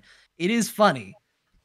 But that's like a highlight of your battle pass. I'm just like, oh, boy, I'm feeling my age here, ladies and gentlemen. I don't think Fortnite's for me. Yeah. I think I might be getting too old. Well, we have a story about that coming up in a second. Before we get to that, though, Chris Metzen officially doing things. We knew like a year ago that he was going to go poke around the Warcraft team and do stuff. In fact, John Haidt had put out a tweet, which is as official as you get. He's executive producer of the game. He put out a thing around then saying Chris is going to come back and help us with some Warcraft stuff, and we're excited. People kind of forgot that, though. And so when this came up, a lot of people thought, oh, this is news that he's back at Blizzard. That's actually been true for a bit. But what is new is that he has a new official title over there, which is, crap, let me find the name. It is Not that it matters that much, but Commander-in-Chief of Creative. Creative Creative Commander Director. Executive Creative Director of Warcraft, specifically. So when he left Blizzard, he was head of all franchise development. He is not that here. This is a Warcraft focus. Some of us have known about this for a long time and haven't been able to talk about it. But here's the problem. Here's the deal. Yeah, some of us, one third. Oh yeah, there's three of us on the show. Anyway, he there's things I can't say, so I'm trying to recuse myself from this. So what I'm trying to say is it's a Warcraft focus. This is what we know. It will be not just World of Warcraft focus, but potentially other projects. Whether that means crazy ideas like, I don't know, Warcraft. Anything with the Warcraft name, he's the executive creative. Correct. He's got creative oversight if it's got like, Warcraft in the title. Correct. Whatever like that might be. Kevin Feige, MCU sort of. Yeah, that's a good way of putting it. Yeah, in fact, it's a perfect way to put it because Disney is like Blizzard and they have a lot of projects going on, but Feige is just Marvel. There's a unifying force taking the projects and right putting them together, so which we don't know if that's specifically the case here because nothing's been announced. Yeah. But everyone's asking for Warcraft 4, World of Warcraft 2, Warcraft the TV show, give me Warcraft pajamas or whatever, new movies. A lot of World of Warcraft requests in the queue. There is, considering just how much content for video and games they've mined since MCU became a thing. Even Star Wars, Ahsoka, still, man, Ahsoka. Just a side tangent. Latest episode of Ahsoka. What if we talked about Ahsoka now? I can't watch Ahsoka. I can't watch live action Ahsoka without almost crying. Like every time. Really? If there's ever an really. But any episode, if there's Rosario Dawson is playing Ahsoka on an episode, for some reason, I get weepy. She could be blowing raspberries, and I'm just still like, oh my god, I just like it's. I'm so glad. I'm like Troy Barnes meeting LeVar Burton. Like it's like, I don't know what it is, but it just has an effect on me. Anyways, it's tangent over. Yeah, but I get your point. I get your point because having Metzen, this is a good comparison because having Metzen back in the fray has a lot of people very, very excited, and they should be. Is all I can say. They should be too because I got to be careful. I don't want to say something stupid. I know. Just recuse yourself from the conversation. I'm recused. Bo and I will focus up. We'll talk about it. Yeah, it'll be great. And the one thing we do know is that at BlizzCon they're going to spill a ton of beans. So just hang around for that. Well, I know you talked to Chris like maybe after all the beans are spilled and was talking about some of the stuff. Maybe you can probably get him back on. I know a show. You can get him back on. You should do a one-on-one, or I know a show with you and 2 other hosts. We should do 3-on-1. Steal your thunder. We should do 3-on-1. I have no problem with that. We can just hang out. We know how chill it is here. I like Transformers now. I didn't back in the day. We got a lot to talk about. We got common ground for days. So most of my conversations with him are about family and about life and stuff like that. But when we do talk about this stuff, I can tell you this one thing without giving anything away, and not even that I know much anyway. But I've not seen him this excited in years. He's very stoked, and so take that for what you will, but. When his passion is at a high point, that's when his best work happens over there, and I think that he's at one of those moments. I think that's good. I don't want to I have such complicated feelings with World of Warcraft. I've spent a lot of time in that universe and game, and have felt very let down by it for a very long time. It's not to say that that's how everybody has to feel about it. That's my personal journey. I think that game is a massive disappointment in the form that it is now. And if there is one thing that makes me go, maybe it's this. As jaded and hurt as I've been, it's this. Like it is a spark of hope in otherwise darkness. Because I think to me it just comes down to, I don't want to take people who are excited about, Warcraft where it is. I don't want to take that away from them. But for me, it certainly felt like the franchise moved on and left me behind. And I think the best way I can say that, I think Chris has his work cut out for him for sure, is I would ask you, Scott, you even played the most recent expansion. Yeah. Which Warcraft character do you find that is active and participating in the story? Yeah. do you find the most interesting and compelling? Oh shit. Don't put Scott in that position. Well, no, because his point is that there really isn't one in this expansion. Well, that's not true. When I stopped playing, Not even this expansion, like just in general, who is active that is still interesting and compelling? Thrall. He's not in there anymore. No, he's when in the was game. the last time Thrall showed up? Oh, I know, but I'm saying he's still, he's in the world, but we haven't heard from him. I mean, actively he doesn't have to be in every quest, but you can assume they're going to turn up probably in the expansion. Well, Alex Straza is your big main, and in Chromie, this expansion, the dragon focus stuff is obviously focusing on a lot of dragon shit. I haven't been there for the most recent patch, which introduced a bunch of connective story that will take it to wherever it's going next. So I can't speak to that. I don't know who showed up in there. It looked like Night Elf shit was going down. I don't know. But I get your point, and you're not wrong. Yeah, Right. I mean, my point is, and I think people can see it, it's not hidden. Like, most of the good characters of Warcraft are dead, have had their storylines either completely destroyed or wrecked by, just say my opinion, piss poor lore and storytelling, have been written out of the story altogether and are no longer a part of it. And we have had cool, interesting characters replaced by watered down, lamer versions for years now. Yeah. And sometimes we've had like worse versions of worse versions taking over. And as a result, like when I think about getting excited about Warcraft, I think the hardest thing for me right now is, okay, but what's the onboarding on that? Because the onboarding for World of Warcraft for me was, oh, freaking Thrall and Jaina and Sylvanas and like all these characters that I wanted to see and wanted to adventure in the world with. I was so excited for. And almost all those characters are gone. And I think that there are people that are in it and playing the current version that probably do have those characters for them, but none of those have hit or stuck for me. Like they've all gone by the wayside. And so I hear Metzen back on Warcraft and I think, oh, that's great. He created all those characters that are now dead and gone. But I need something that's going to be an entry point, because you say, oh, he's writing the Warcraft story now. Well, the problem that he has is that I don't care about the Warcraft story now. Like, we've had years of me not caring. So if there is somebody who can make it interesting and compelling again as an onboarding to all these people that have left or fallen away, I have hope for that, whatever that may be. So that's why this news is exciting for me.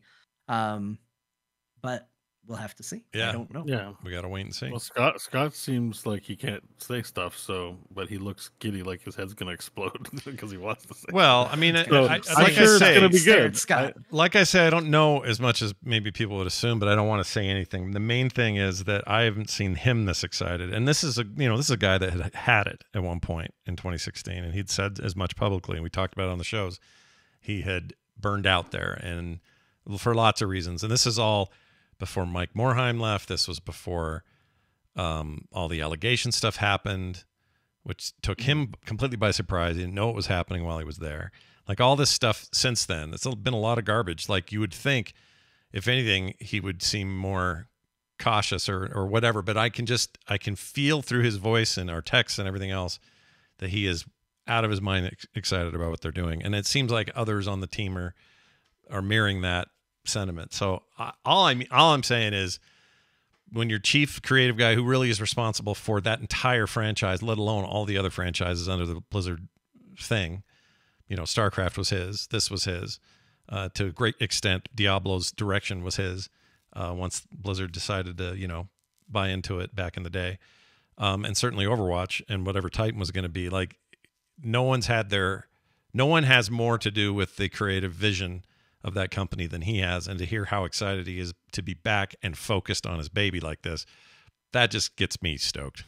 I don't know. Well, and it's infectious too. If you listen to your interviews with him, like, as a creative, here's my advice. If you're out there and you consider yourself a creative person and you're dealing with like feeling down, or you're in the doldrums, or you don't feel like making anything, listen to Scott talk to Chris about anything.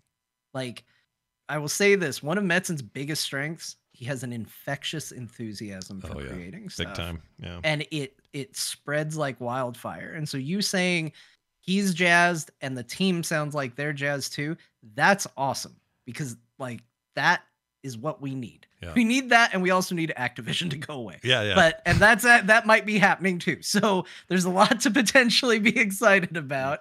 And I think that, you know, like I said, it gives me a spark. I thought this door was shut, and this is a little crack. Little crack that I of can light. see a little light through. I guess you can't say anything, but behind the scenes, he must be talking to Phil at Xbox. Right? Oh, I don't know. That I don't know. I have no idea.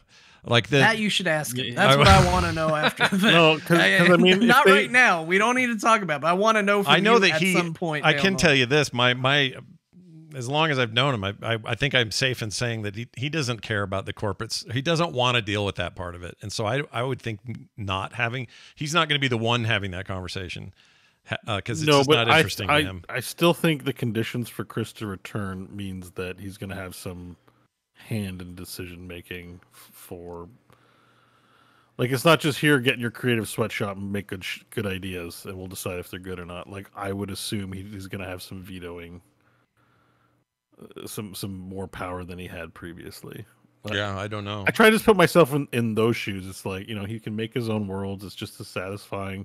A lot of high ups in Blizzard left and made other companies, including Mike Morhaime, to do what they wanted. Yeah. For him to agree to go back, and, you know, John explaining, and you know, having interviewed him and we know our context with him, I feel like he would have to have some more say in where things, even if it's just from the lore perspective, like, well, that I'm sure of, just because that's his whole thing. He would right? have to have more authority, I think. Yeah. And, you know, he's not going to be working forever. He's an older guy. So part of it is probably succession planning for the future as well for the franchise. Like, I mean, I don't know. I guess Kevin Feige is pretty old too, and he's still able to do it. Like, I don't imagine when you're at that level, you're doing a lot of rank and file type work. Like, you're getting your teams, tasking them, getting them, you know, deployed on whatever it is they're doing, and sort of unifying the whole thing. The reason I think he's probably more hands-on is just that's where his passion is. He's not happy. I shouldn't say he's not happy, but he's not happy. He's happiest when he's like in that room going, what about this? This character says this, coming up with these epic relationships, and, you know, that kind of stuff I think is what fuels any of this. So yeah, he'll be working with teams and all of that, but this will be a far cry from where it used to be, where it was kind of, I'm up here now in charge of all franchise. I guess go ahead, everybody, and here's some ideas from the top. But I think he likes being in the fray, likes being down there in the room. Oh, I'm sure. I just don't think you have someone at that level and have them, you know, doing rank and file work. Like, it's not. You know, he'll have people to help him with that stuff. Yeah, he's not going to. I mean, someone's not saying to him, Chris, we need a new NPC by 5. Yeah, like, he's not doing that. Write 10 pages of copy for Quest X. Or right. Like, you know what I mean? Like, like, I mean, he probably just gets to do the fun part, just the creative part, and then someone's, you know. Yeah. Like, I would be curious about the day-to-day. Like, what is that like? It would help inform us about what his overall role is, too. But if it's multiple projects, he can't be that granular from that point of view, but still be deeply involved. Like, it's not like he's just like, yep, good, yep. Like, it's not just, you know, it's just, there's a lot of people at that company. Good news is he's, you know, if he wants to talk more about it or get deeper into it, he'll definitely have the leeway to make those decisions without having to jump through a bunch of PR hoops. But you know, he knows the door's open anytime. So I guess my original comment was just like, I don't know to what extent, because you mentioned Activision, right? Like, let's get Activision off the back, and it's like, I still wonder if they're going to crack that egg or not. Like, Microsoft could come in and be like, Blizzard, you go over there. You're no longer Activision Blizzard. Like, you do Blizzard shit. Activision, you do your Activision shit. Yeah, I'm really curious about that. What will that dynamic, like, will that dynamic change because Activision is suddenly a publishing and Call of Duty arm? King is making mobile games, and Blizzard is. If I were those guys, I would want Blizzard back being Blizzard and doing Blizzard shit all the time, and that's all I would want them doing. And Blizzard wasn't even the target. We know the target of their acquisition was King. Yeah. And I think typically a lot of those big guys, they buy the company, at least not typically, but in Microsoft, typically at least from what Phil said publicly, they don't mess too much, I think, directly with the companies. They own them. There's a relationship. They switch to Outlook, I'm sure, in Microsoft projects internally or products to save money. But I don't know to what extent meddling happens, but I kind of think this is such a big purchase.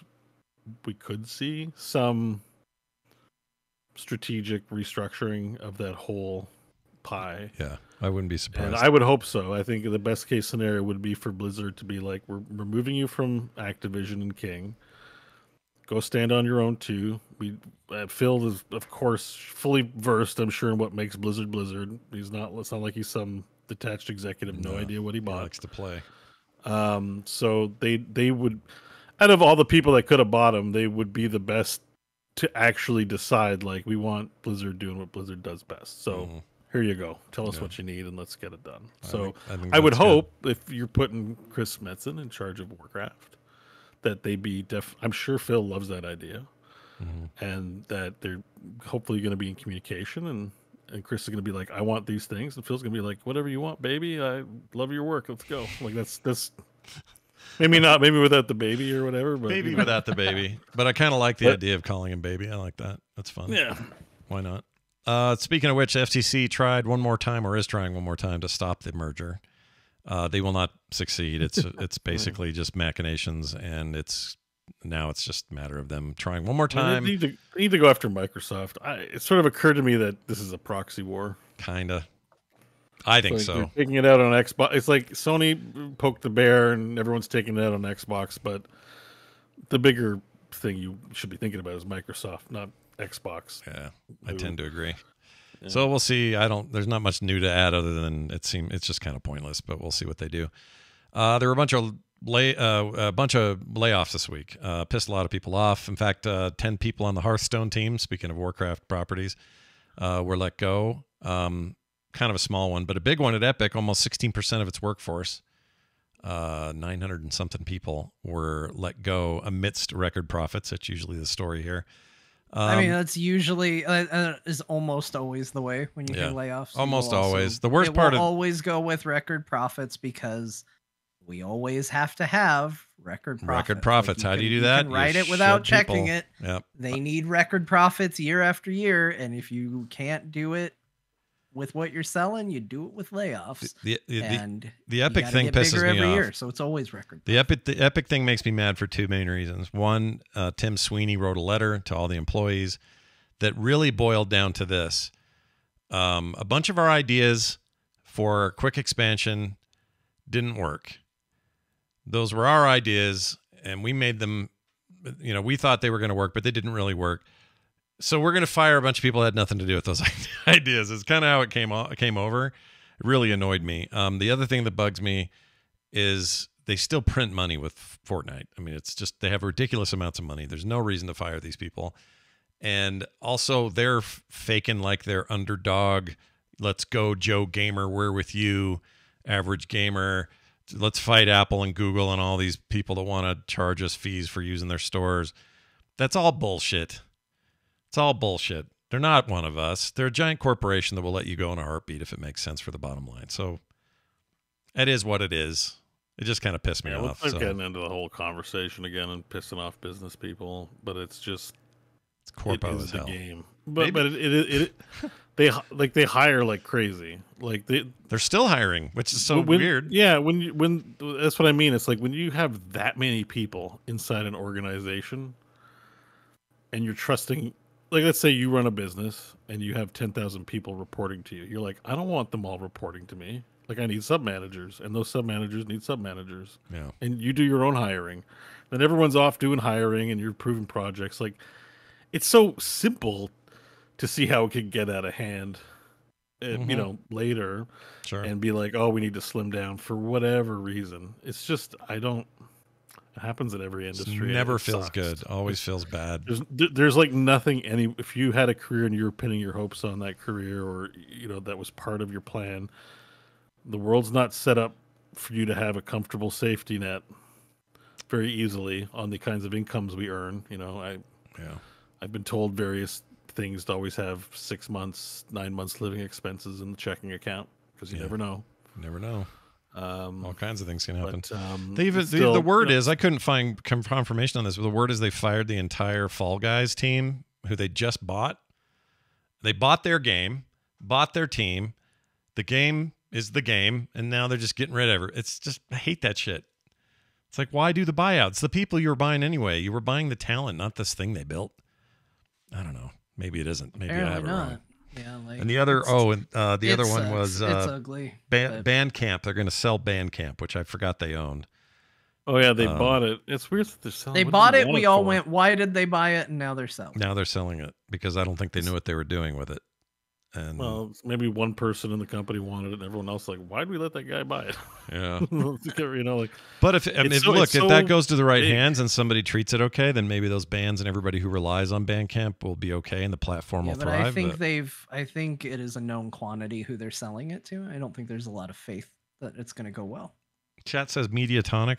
Is that that's the Fall Guys team, right? I think that they're the ones that got laid off in mass. Ugh, bastards.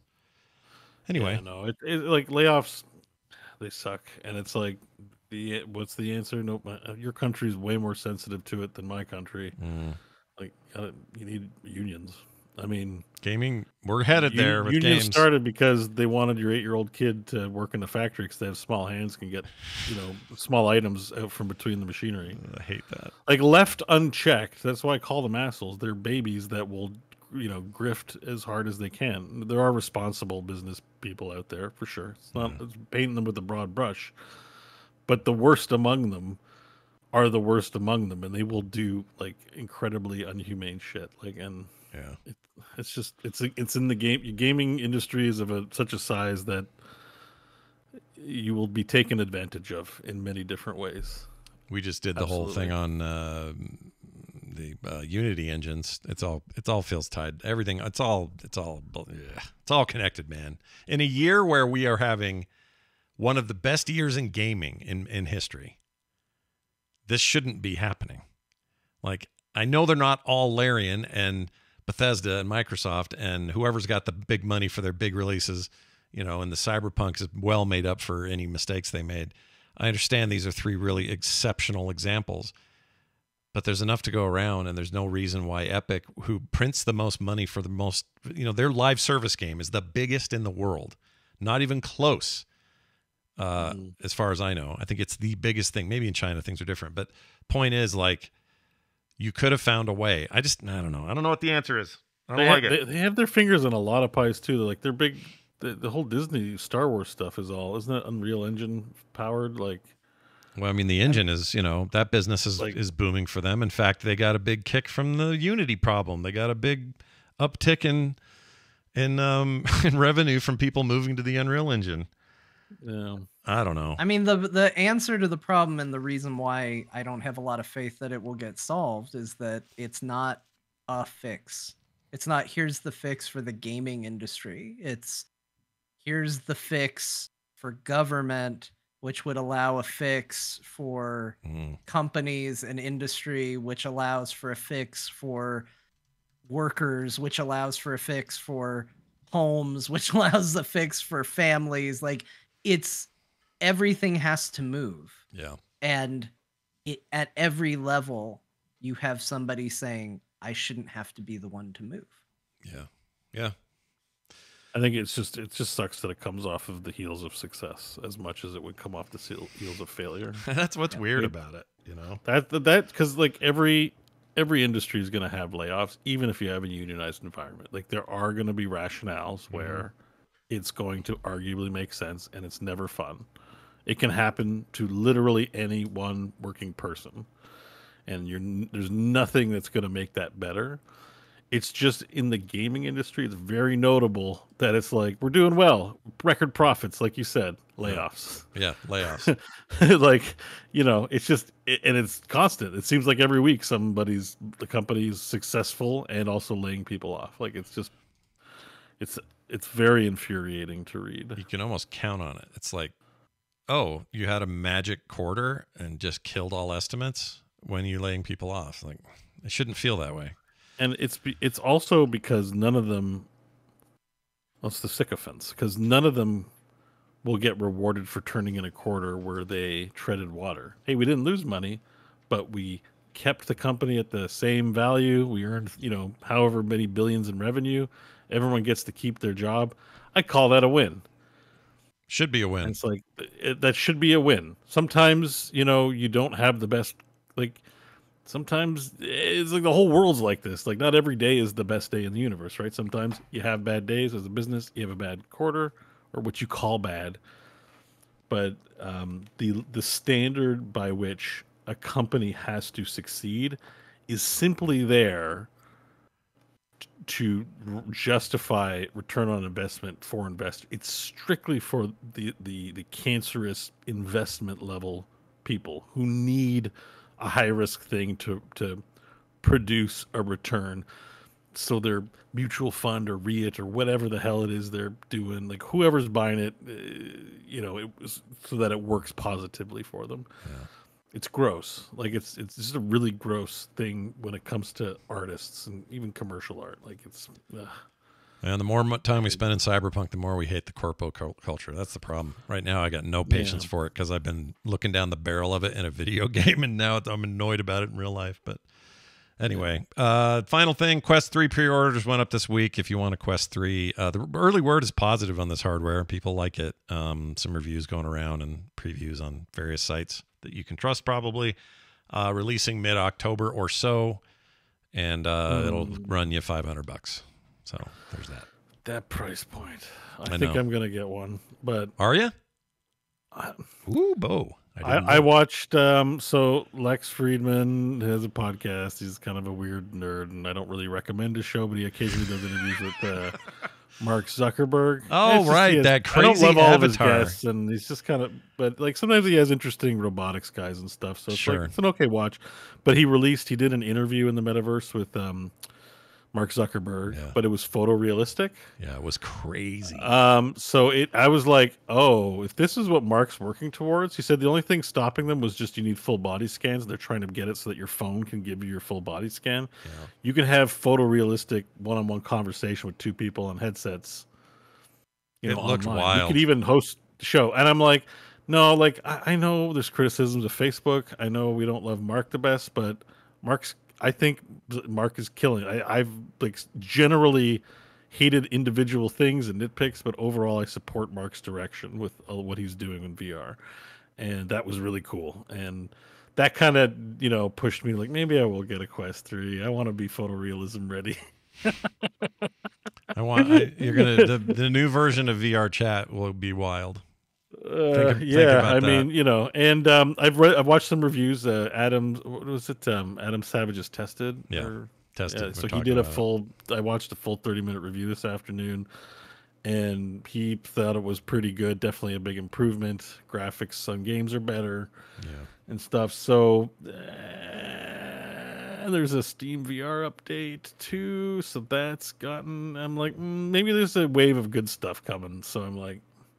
Well, VR enthusiasts. It's my birthday in October, so if anyone wants to chip in to Bo's birthday fund to help him get a Quest 3, say no. Talk to your mom. Tell your mom. Say, Mom, remember when you destroyed that NES cartridge? I need some retribution. I told her today. I've already told her. I'm like, if someone's thinking about getting something for my birthday, just slip me $20. I'll put it towards the fund. She's already getting my present. I kind of want my ears pierced, so we're talking about that. Hubba.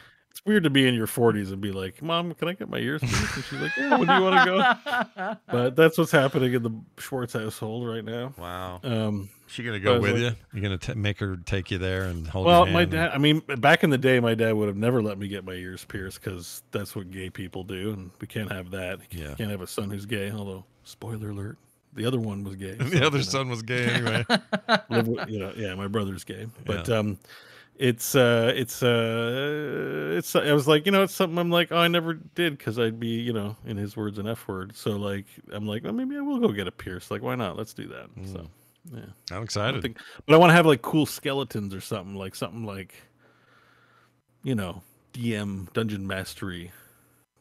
Yeah. I don't want like diamond earrings or something. I want like you don't want like studs. You want like Doom Eternal Bones or something like that, right? Like just something. Like my character in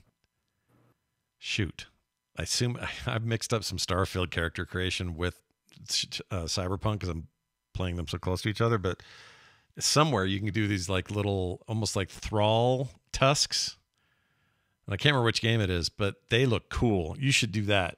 Like little tusky looking tooths. That's a good idea. I know Although, what you're talking about, yeah. Rich V in the chat room has a very compelling thing I hadn't thought of, which is just diamond dice. Like, maybe not the diamond part, but like D20s. Yeah, I like that. It's a new D4s, future. You're gonna or lean the whole set of polyhedral dice earrings. I'm in. Sign me up for witnessing this happen to your life. That's it for extra news, and we're going to do some quick correspondence now. That's a good question. These are all very fast. Well, one of them is, and so I'm using it. Here it is. Email, text, all that kind of stuff. Go to talktothecore@gmail.com if you want to text us, 801-471-0462. That's 801-10-HAMS. Not really. Don't try it. Wait, 801? Wasn't it 1-800-10-HAMS? It was never. It was never a 1-800. It was always 801. But I think 801. Yeah. It's weird because 801 is like, it sounds like we're saying 1-800, but doing a malapropism, but it's the correct one. And 1-800 is the malapropism. Well, let me think here. 10. Just yell 10 hams into the phone until somebody puts you through to our phone. Oh, I love that idea. Operator. Yeah. 10 hams. Anyway, 10 hams. This 10 is, hams. This is from Nightwing, who took time off from his busy work in Gotham City. Yeah, got to keep stuff clean. Bloodhaven, really. Exactly. Oh, that's right. That's true. Little suburb business. Dear Core Crew, says Nightwing, I was enjoying your episode quite a bit when you mentioned the term parasocial relationship. My daughter was in a car with me at the time, and I asked if she knew what that term meant, because it was new to me. She did her best to explain to me, and then to drive the point home, she said, quote, you know how you think the core guys are your friends, but you never actually met them, unquote? That's an example. Wow. After the initial sting, I told her that you all were, in fact, my friends. She just rolled her eyes. Keep up the great work, Nightwing. I love that email. It's fantastic. Yeah, that's we parasocial. We are your friend, Nightwing. We actually are. Buds. We would hang with you. Play this for your daughter. Yeah, we're, tell your daughter. Nightwing's friend. Best friends ever. Yep. We're such good friends. We call them Nightwing. Yeah. Their preferred name. Yeah, that's exactly to you, right. Dad, but to us, Nightwing, our friend. I don't know. Are we causing psychological harm though in saying that? No, it is parasocial. I'll bet he's that because there's too much tongue in cheek in this email for me to worry about him. And also, if I'd met him in Vegas or at a meetup or something, it's true. You would hang with him at the meetups and stuff, and it would become just a social relationship at that point. Yeah, no more para, only social after that. It's the 2-way. But it's always, I guess. Yeah, congratulations to you for getting owned by your kid. Well, like, I agree. Yeah, you definitely got. If your daughter did do it, knows parasocial relationship and you don't, and then it hurts when it gets explained to you. Like you got owned, and it sounds like you handled it well. Yeah, one of my favorite emails in a long time. It's really good. Yeah, I loved it. So thank you for that, and we hope to meet you one day, Nightwing, and consummate our relationship. Oh, one other thing I was going to say. I think my relationship with Judy might be a little parasocial. I know she's not real. She's also not into you. No, I know, but I want her to be. I think it's a different name when it's not real, right? Or is it still parasocial? You know what I have with her? It's not even. I'm not attracted to her. I'm not. I want to protect her. I worry about her because she's a delicate person. She's a sweet. She has a sweet nature. I can vouch for this. Scott's getting himself on a list right now. No, it's real. No, it's real. I just want to take her to my house and feed her Pop-Tart and honey sandwiches. Yeah, I mean it's weird, but it's not a sex. And if thing. I put a couple of my eyelashes in there, that's for good luck. Yeah, I'm not doing any of that. It's not creepy. It's just a kind of like it sparks a part of your like protector dad brain. I don't know. I feel that sometimes about K-pop artists where it's just like, oh, I hope they have I hope the room is air conditioned and they're like feeling okay and they're well fed. I'm not like there's not like romance in my mind. I'm just like, I hope they're like having a nice day. Like that's kind of it's just a weird. And I'm like, why do I give a shit? Like, I gotta stop caring about this. It's parasocial. This is how my wife is with. So Post Malone lives out here most of the time now. He lives in. I hope he's having a good day today. Couple of houses here in Salt Lake City, or one up in the canyon, then one down here. Anyway, she every time she sees him looking a little rough on stage or something, like maybe he's drinking a little too much or something's going on, she always goes, I wish I could just meet him. I'd bring him here. We'd feed him. We'd make sure he had a really good meal. I know his mom lives in Texas, but I could do a lot to help him out. And we'd just make sure he always knew he had a safe place to come have dinner if it's just too wild where in his world with the people are always trying to get his attention. And she's like, I'm like, Kim, that is like literally like parasocial thing. He doesn't know who we are. It was never going to happen. She goes, I know, but I just worry about him. And I think I get a little bit of that for Judy. I'm just worried about I think we're confusing the parasocial term, right? Because it's the one-way relationship. Yeah. I think when you want to take care of someone that you don't know, they're both parasocial, but like it's like a nurturing instinct that's kicking in, that someone's provoking in you. You know what I mean? Like it's not. Yeah. Because your point is not that is it parasocial or not. The point is like, I'm not trying to bang Judy. I'm just trying to make sure she has some soup. Yeah, and she keeps calling me with these terrible. She calls me with terrible problems, and I worry. And she's always saying, "Well, I guess I'll be okay. Take care, V." And I'm like, "Oh man, I wish I could go do more." Or like want to make sure she's safe. Yeah, and she's in that place doing secure. BDs. The BDs world is not a good world. The BDs are basically the future porn world, and she edits porn all day. Like that's what she does. Yeah. Like, it's like, but she's so lonely. She goes home and works on mechanic stuff. Yeah, she builds models. And you want to be like, listen, like. Kim and I have a home. Like, why don't you come live here? You won't have to edit porn anymore.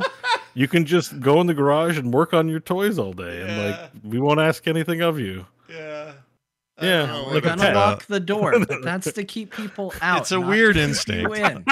No, you're adding creepy shit in, John. Yeah, John keeps adding creepy shit. I'm just saying that it is a hair away, and I'm not saying anybody's doing anything creepy. I just want you all to know that you added the close creepy to the line. I just want you to know where the line is and how close you are to it. It's like the warning in VR when you do here's a VR analogy for you, Bo. When you do the VR where you're in a room, it detects when you're getting close to a wall. And it warns you. You haven't hit the wall yet, but it tells you you're getting awfully damn close to that wall. Yeah. I'm just putting up the little warning to Scott. You're getting real close to creepy. John's a green. Yet. John's like a green don't shoot. wall. John doesn't want us to shoot the messenger, aka him. He's the line reporter telling us, It's right there. It's in your eyes. That's amazing. Just a hair's breadth away from hitting that wall. Well, I can tell you, I got a great big list of new friends that we can, and we have no parasocial relationship with any of these people. They're just cool new people. So I can't quite believe this, but I went ahead and double checked. This many people joined our Patreon since we last talked. Right? Holy shit, you guys! You guys are crazy. This is amazing. By the way, thank you. It's always got to say thank you. Like you are making three young men's dreams come true with this. I mean, What?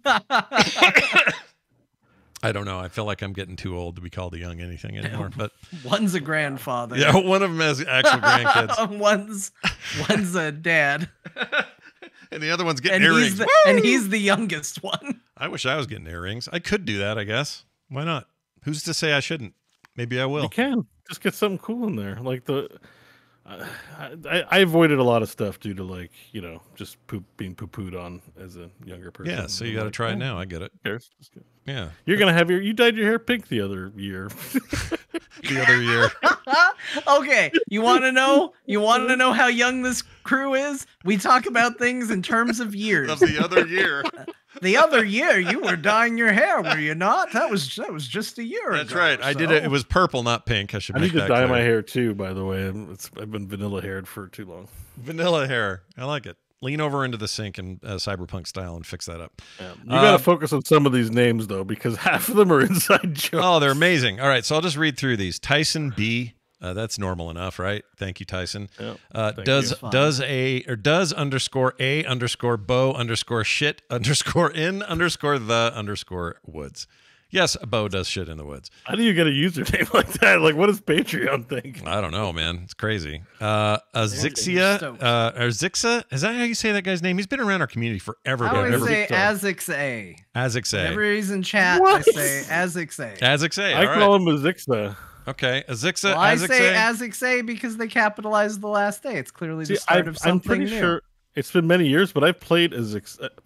I played Overwatch with a Zixa So a have I. long time ago. Or maybe Yeah. it was Well, maybe we all if Heroes. Azixa wanted to be Azixa, then that second A needs to be lowercase. With So what do an you call him? uppercase, it's Azix-A. All What right. do you call him? Azix-A? Azix-A. Just like if I wrote Jon capital J, that's John J, not John J. Jonge. That's the John.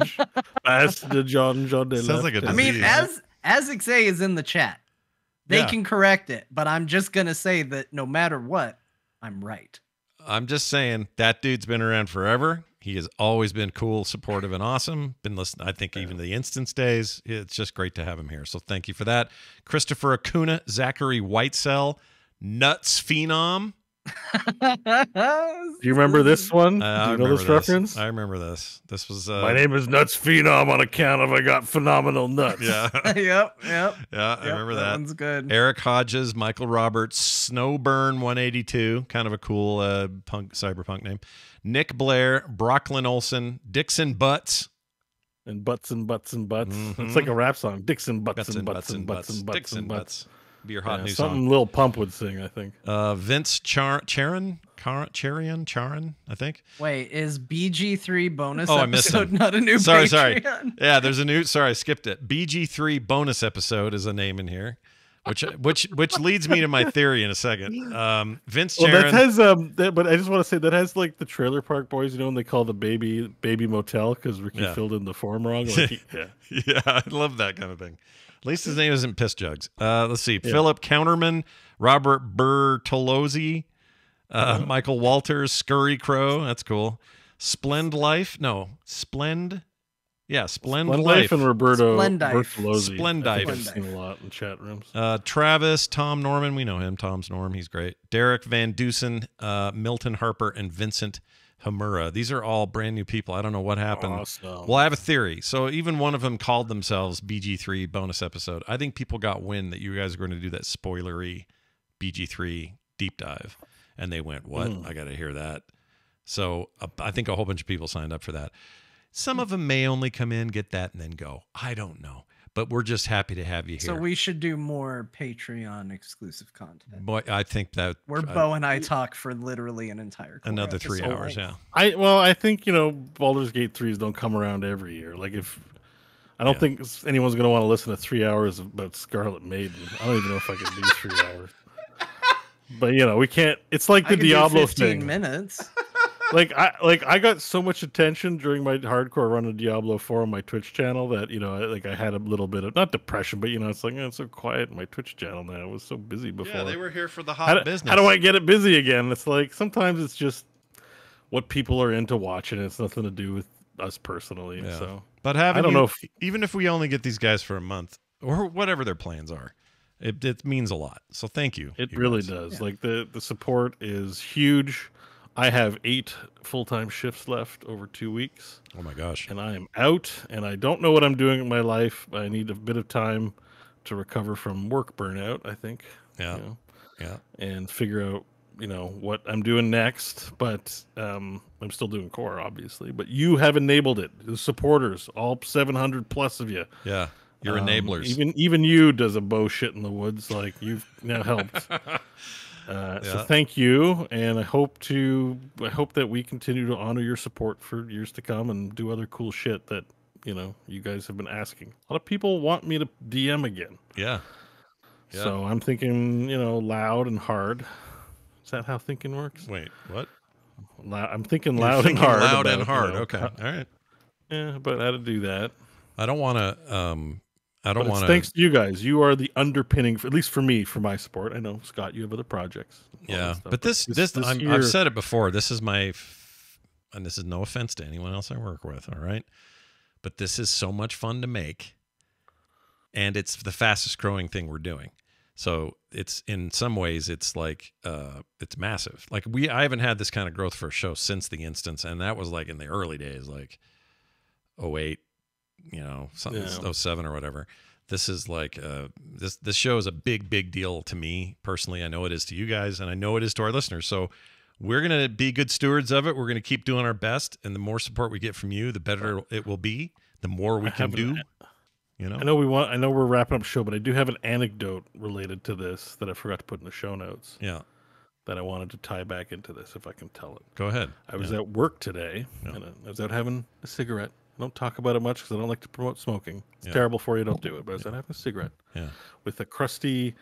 Well, I shouldn't say that in case he listens, but he's kind of more of a right-wingy kind of guy. Just okay, sure. I'm up that way. He's a nice person. I like him, but he's sometimes conversations are difficult. But you're at work and you be polite. And he he looks at me and he says, that security guard that used to work here, he's not here anymore. She talked about you, and she hasn't been here for months. And I said, oh, okay, I don't like where this is going. And then he says, she said that every morning when you come in, unlike any other person in the whole building, you have a smile on your face. Oh. And you look at the security guard in the eye and you nod, and and no one else has a smile on their face in the whole building but you. And he was kind of saying it like kind of drugs are you on? That's like weird. And I was like, I don't think it was intended as a compliment, but I was like, that's sometimes how you hope you come across, you get feedback unsolicited. And I'm like, that's great. I do come in with a smile every morning. And he's like, why? What? And I just said, well, I'm not a parent, and I'm not in a relationship. My life's a lot easier. But I didn't tell him the real reason, which maybe I should have. But you're being polite at work. I don't know. I try not to brag. This is a different thing, but I'm trying not to brag because I'm leaving work, right? And everyone's like, so you're retiring? No, I'm going to have a job. They're like, but what are you doing? I'm doing a podcast. And there's like question marks over people's head. Like, how do you, they're very confused about how this is working. Yep. All right. Yep. But all that to say is the real reason I come in with a smile every morning is because of you listeners, John and Scott. The core thing, it literally is my happiness. Oh. And what I'm thinking in my head, even though I answered differently, was just like, it's because I got something awesome in my life, and not everyone is fortunate to have that like project or thing they work on or thing that gives them meaning. And the show is what does it for me. You guys do it for me. What we've built, what we may do in the future, the excitement over having possibilities, all enabled.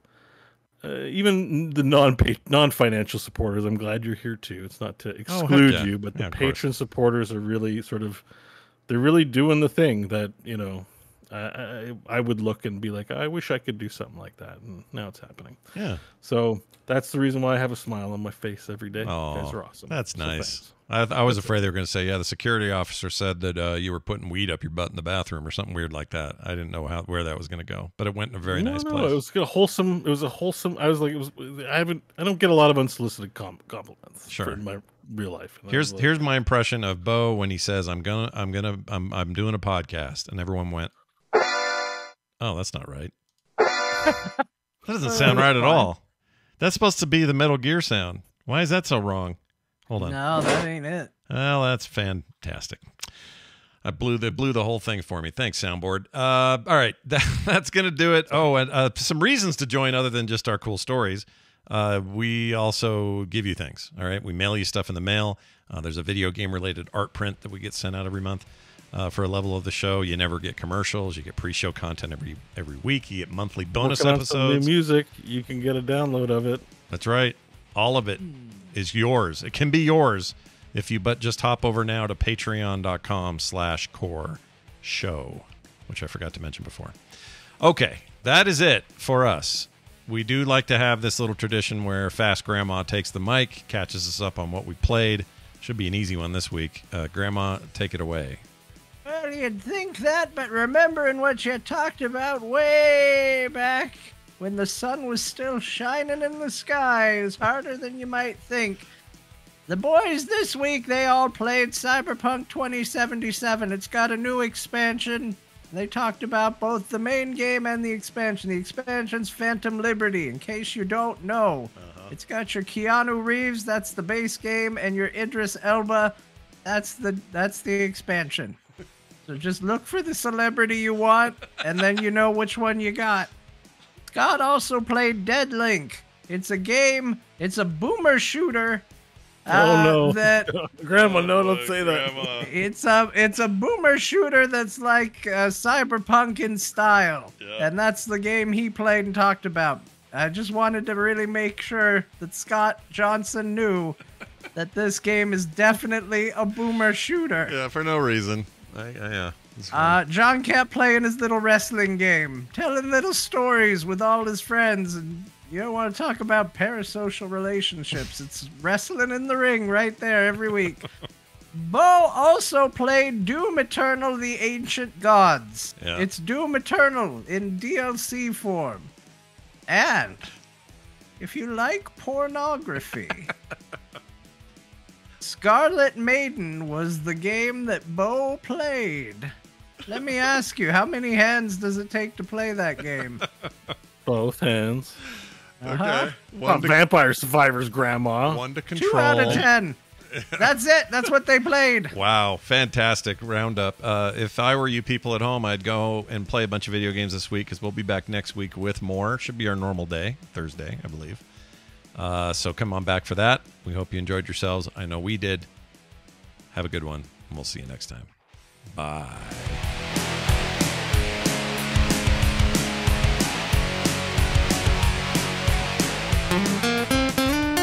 Get more at frogpants.com. Work good, good more than bad. Work good. Good more than bad. I got to highlight a comment from Adam 12 in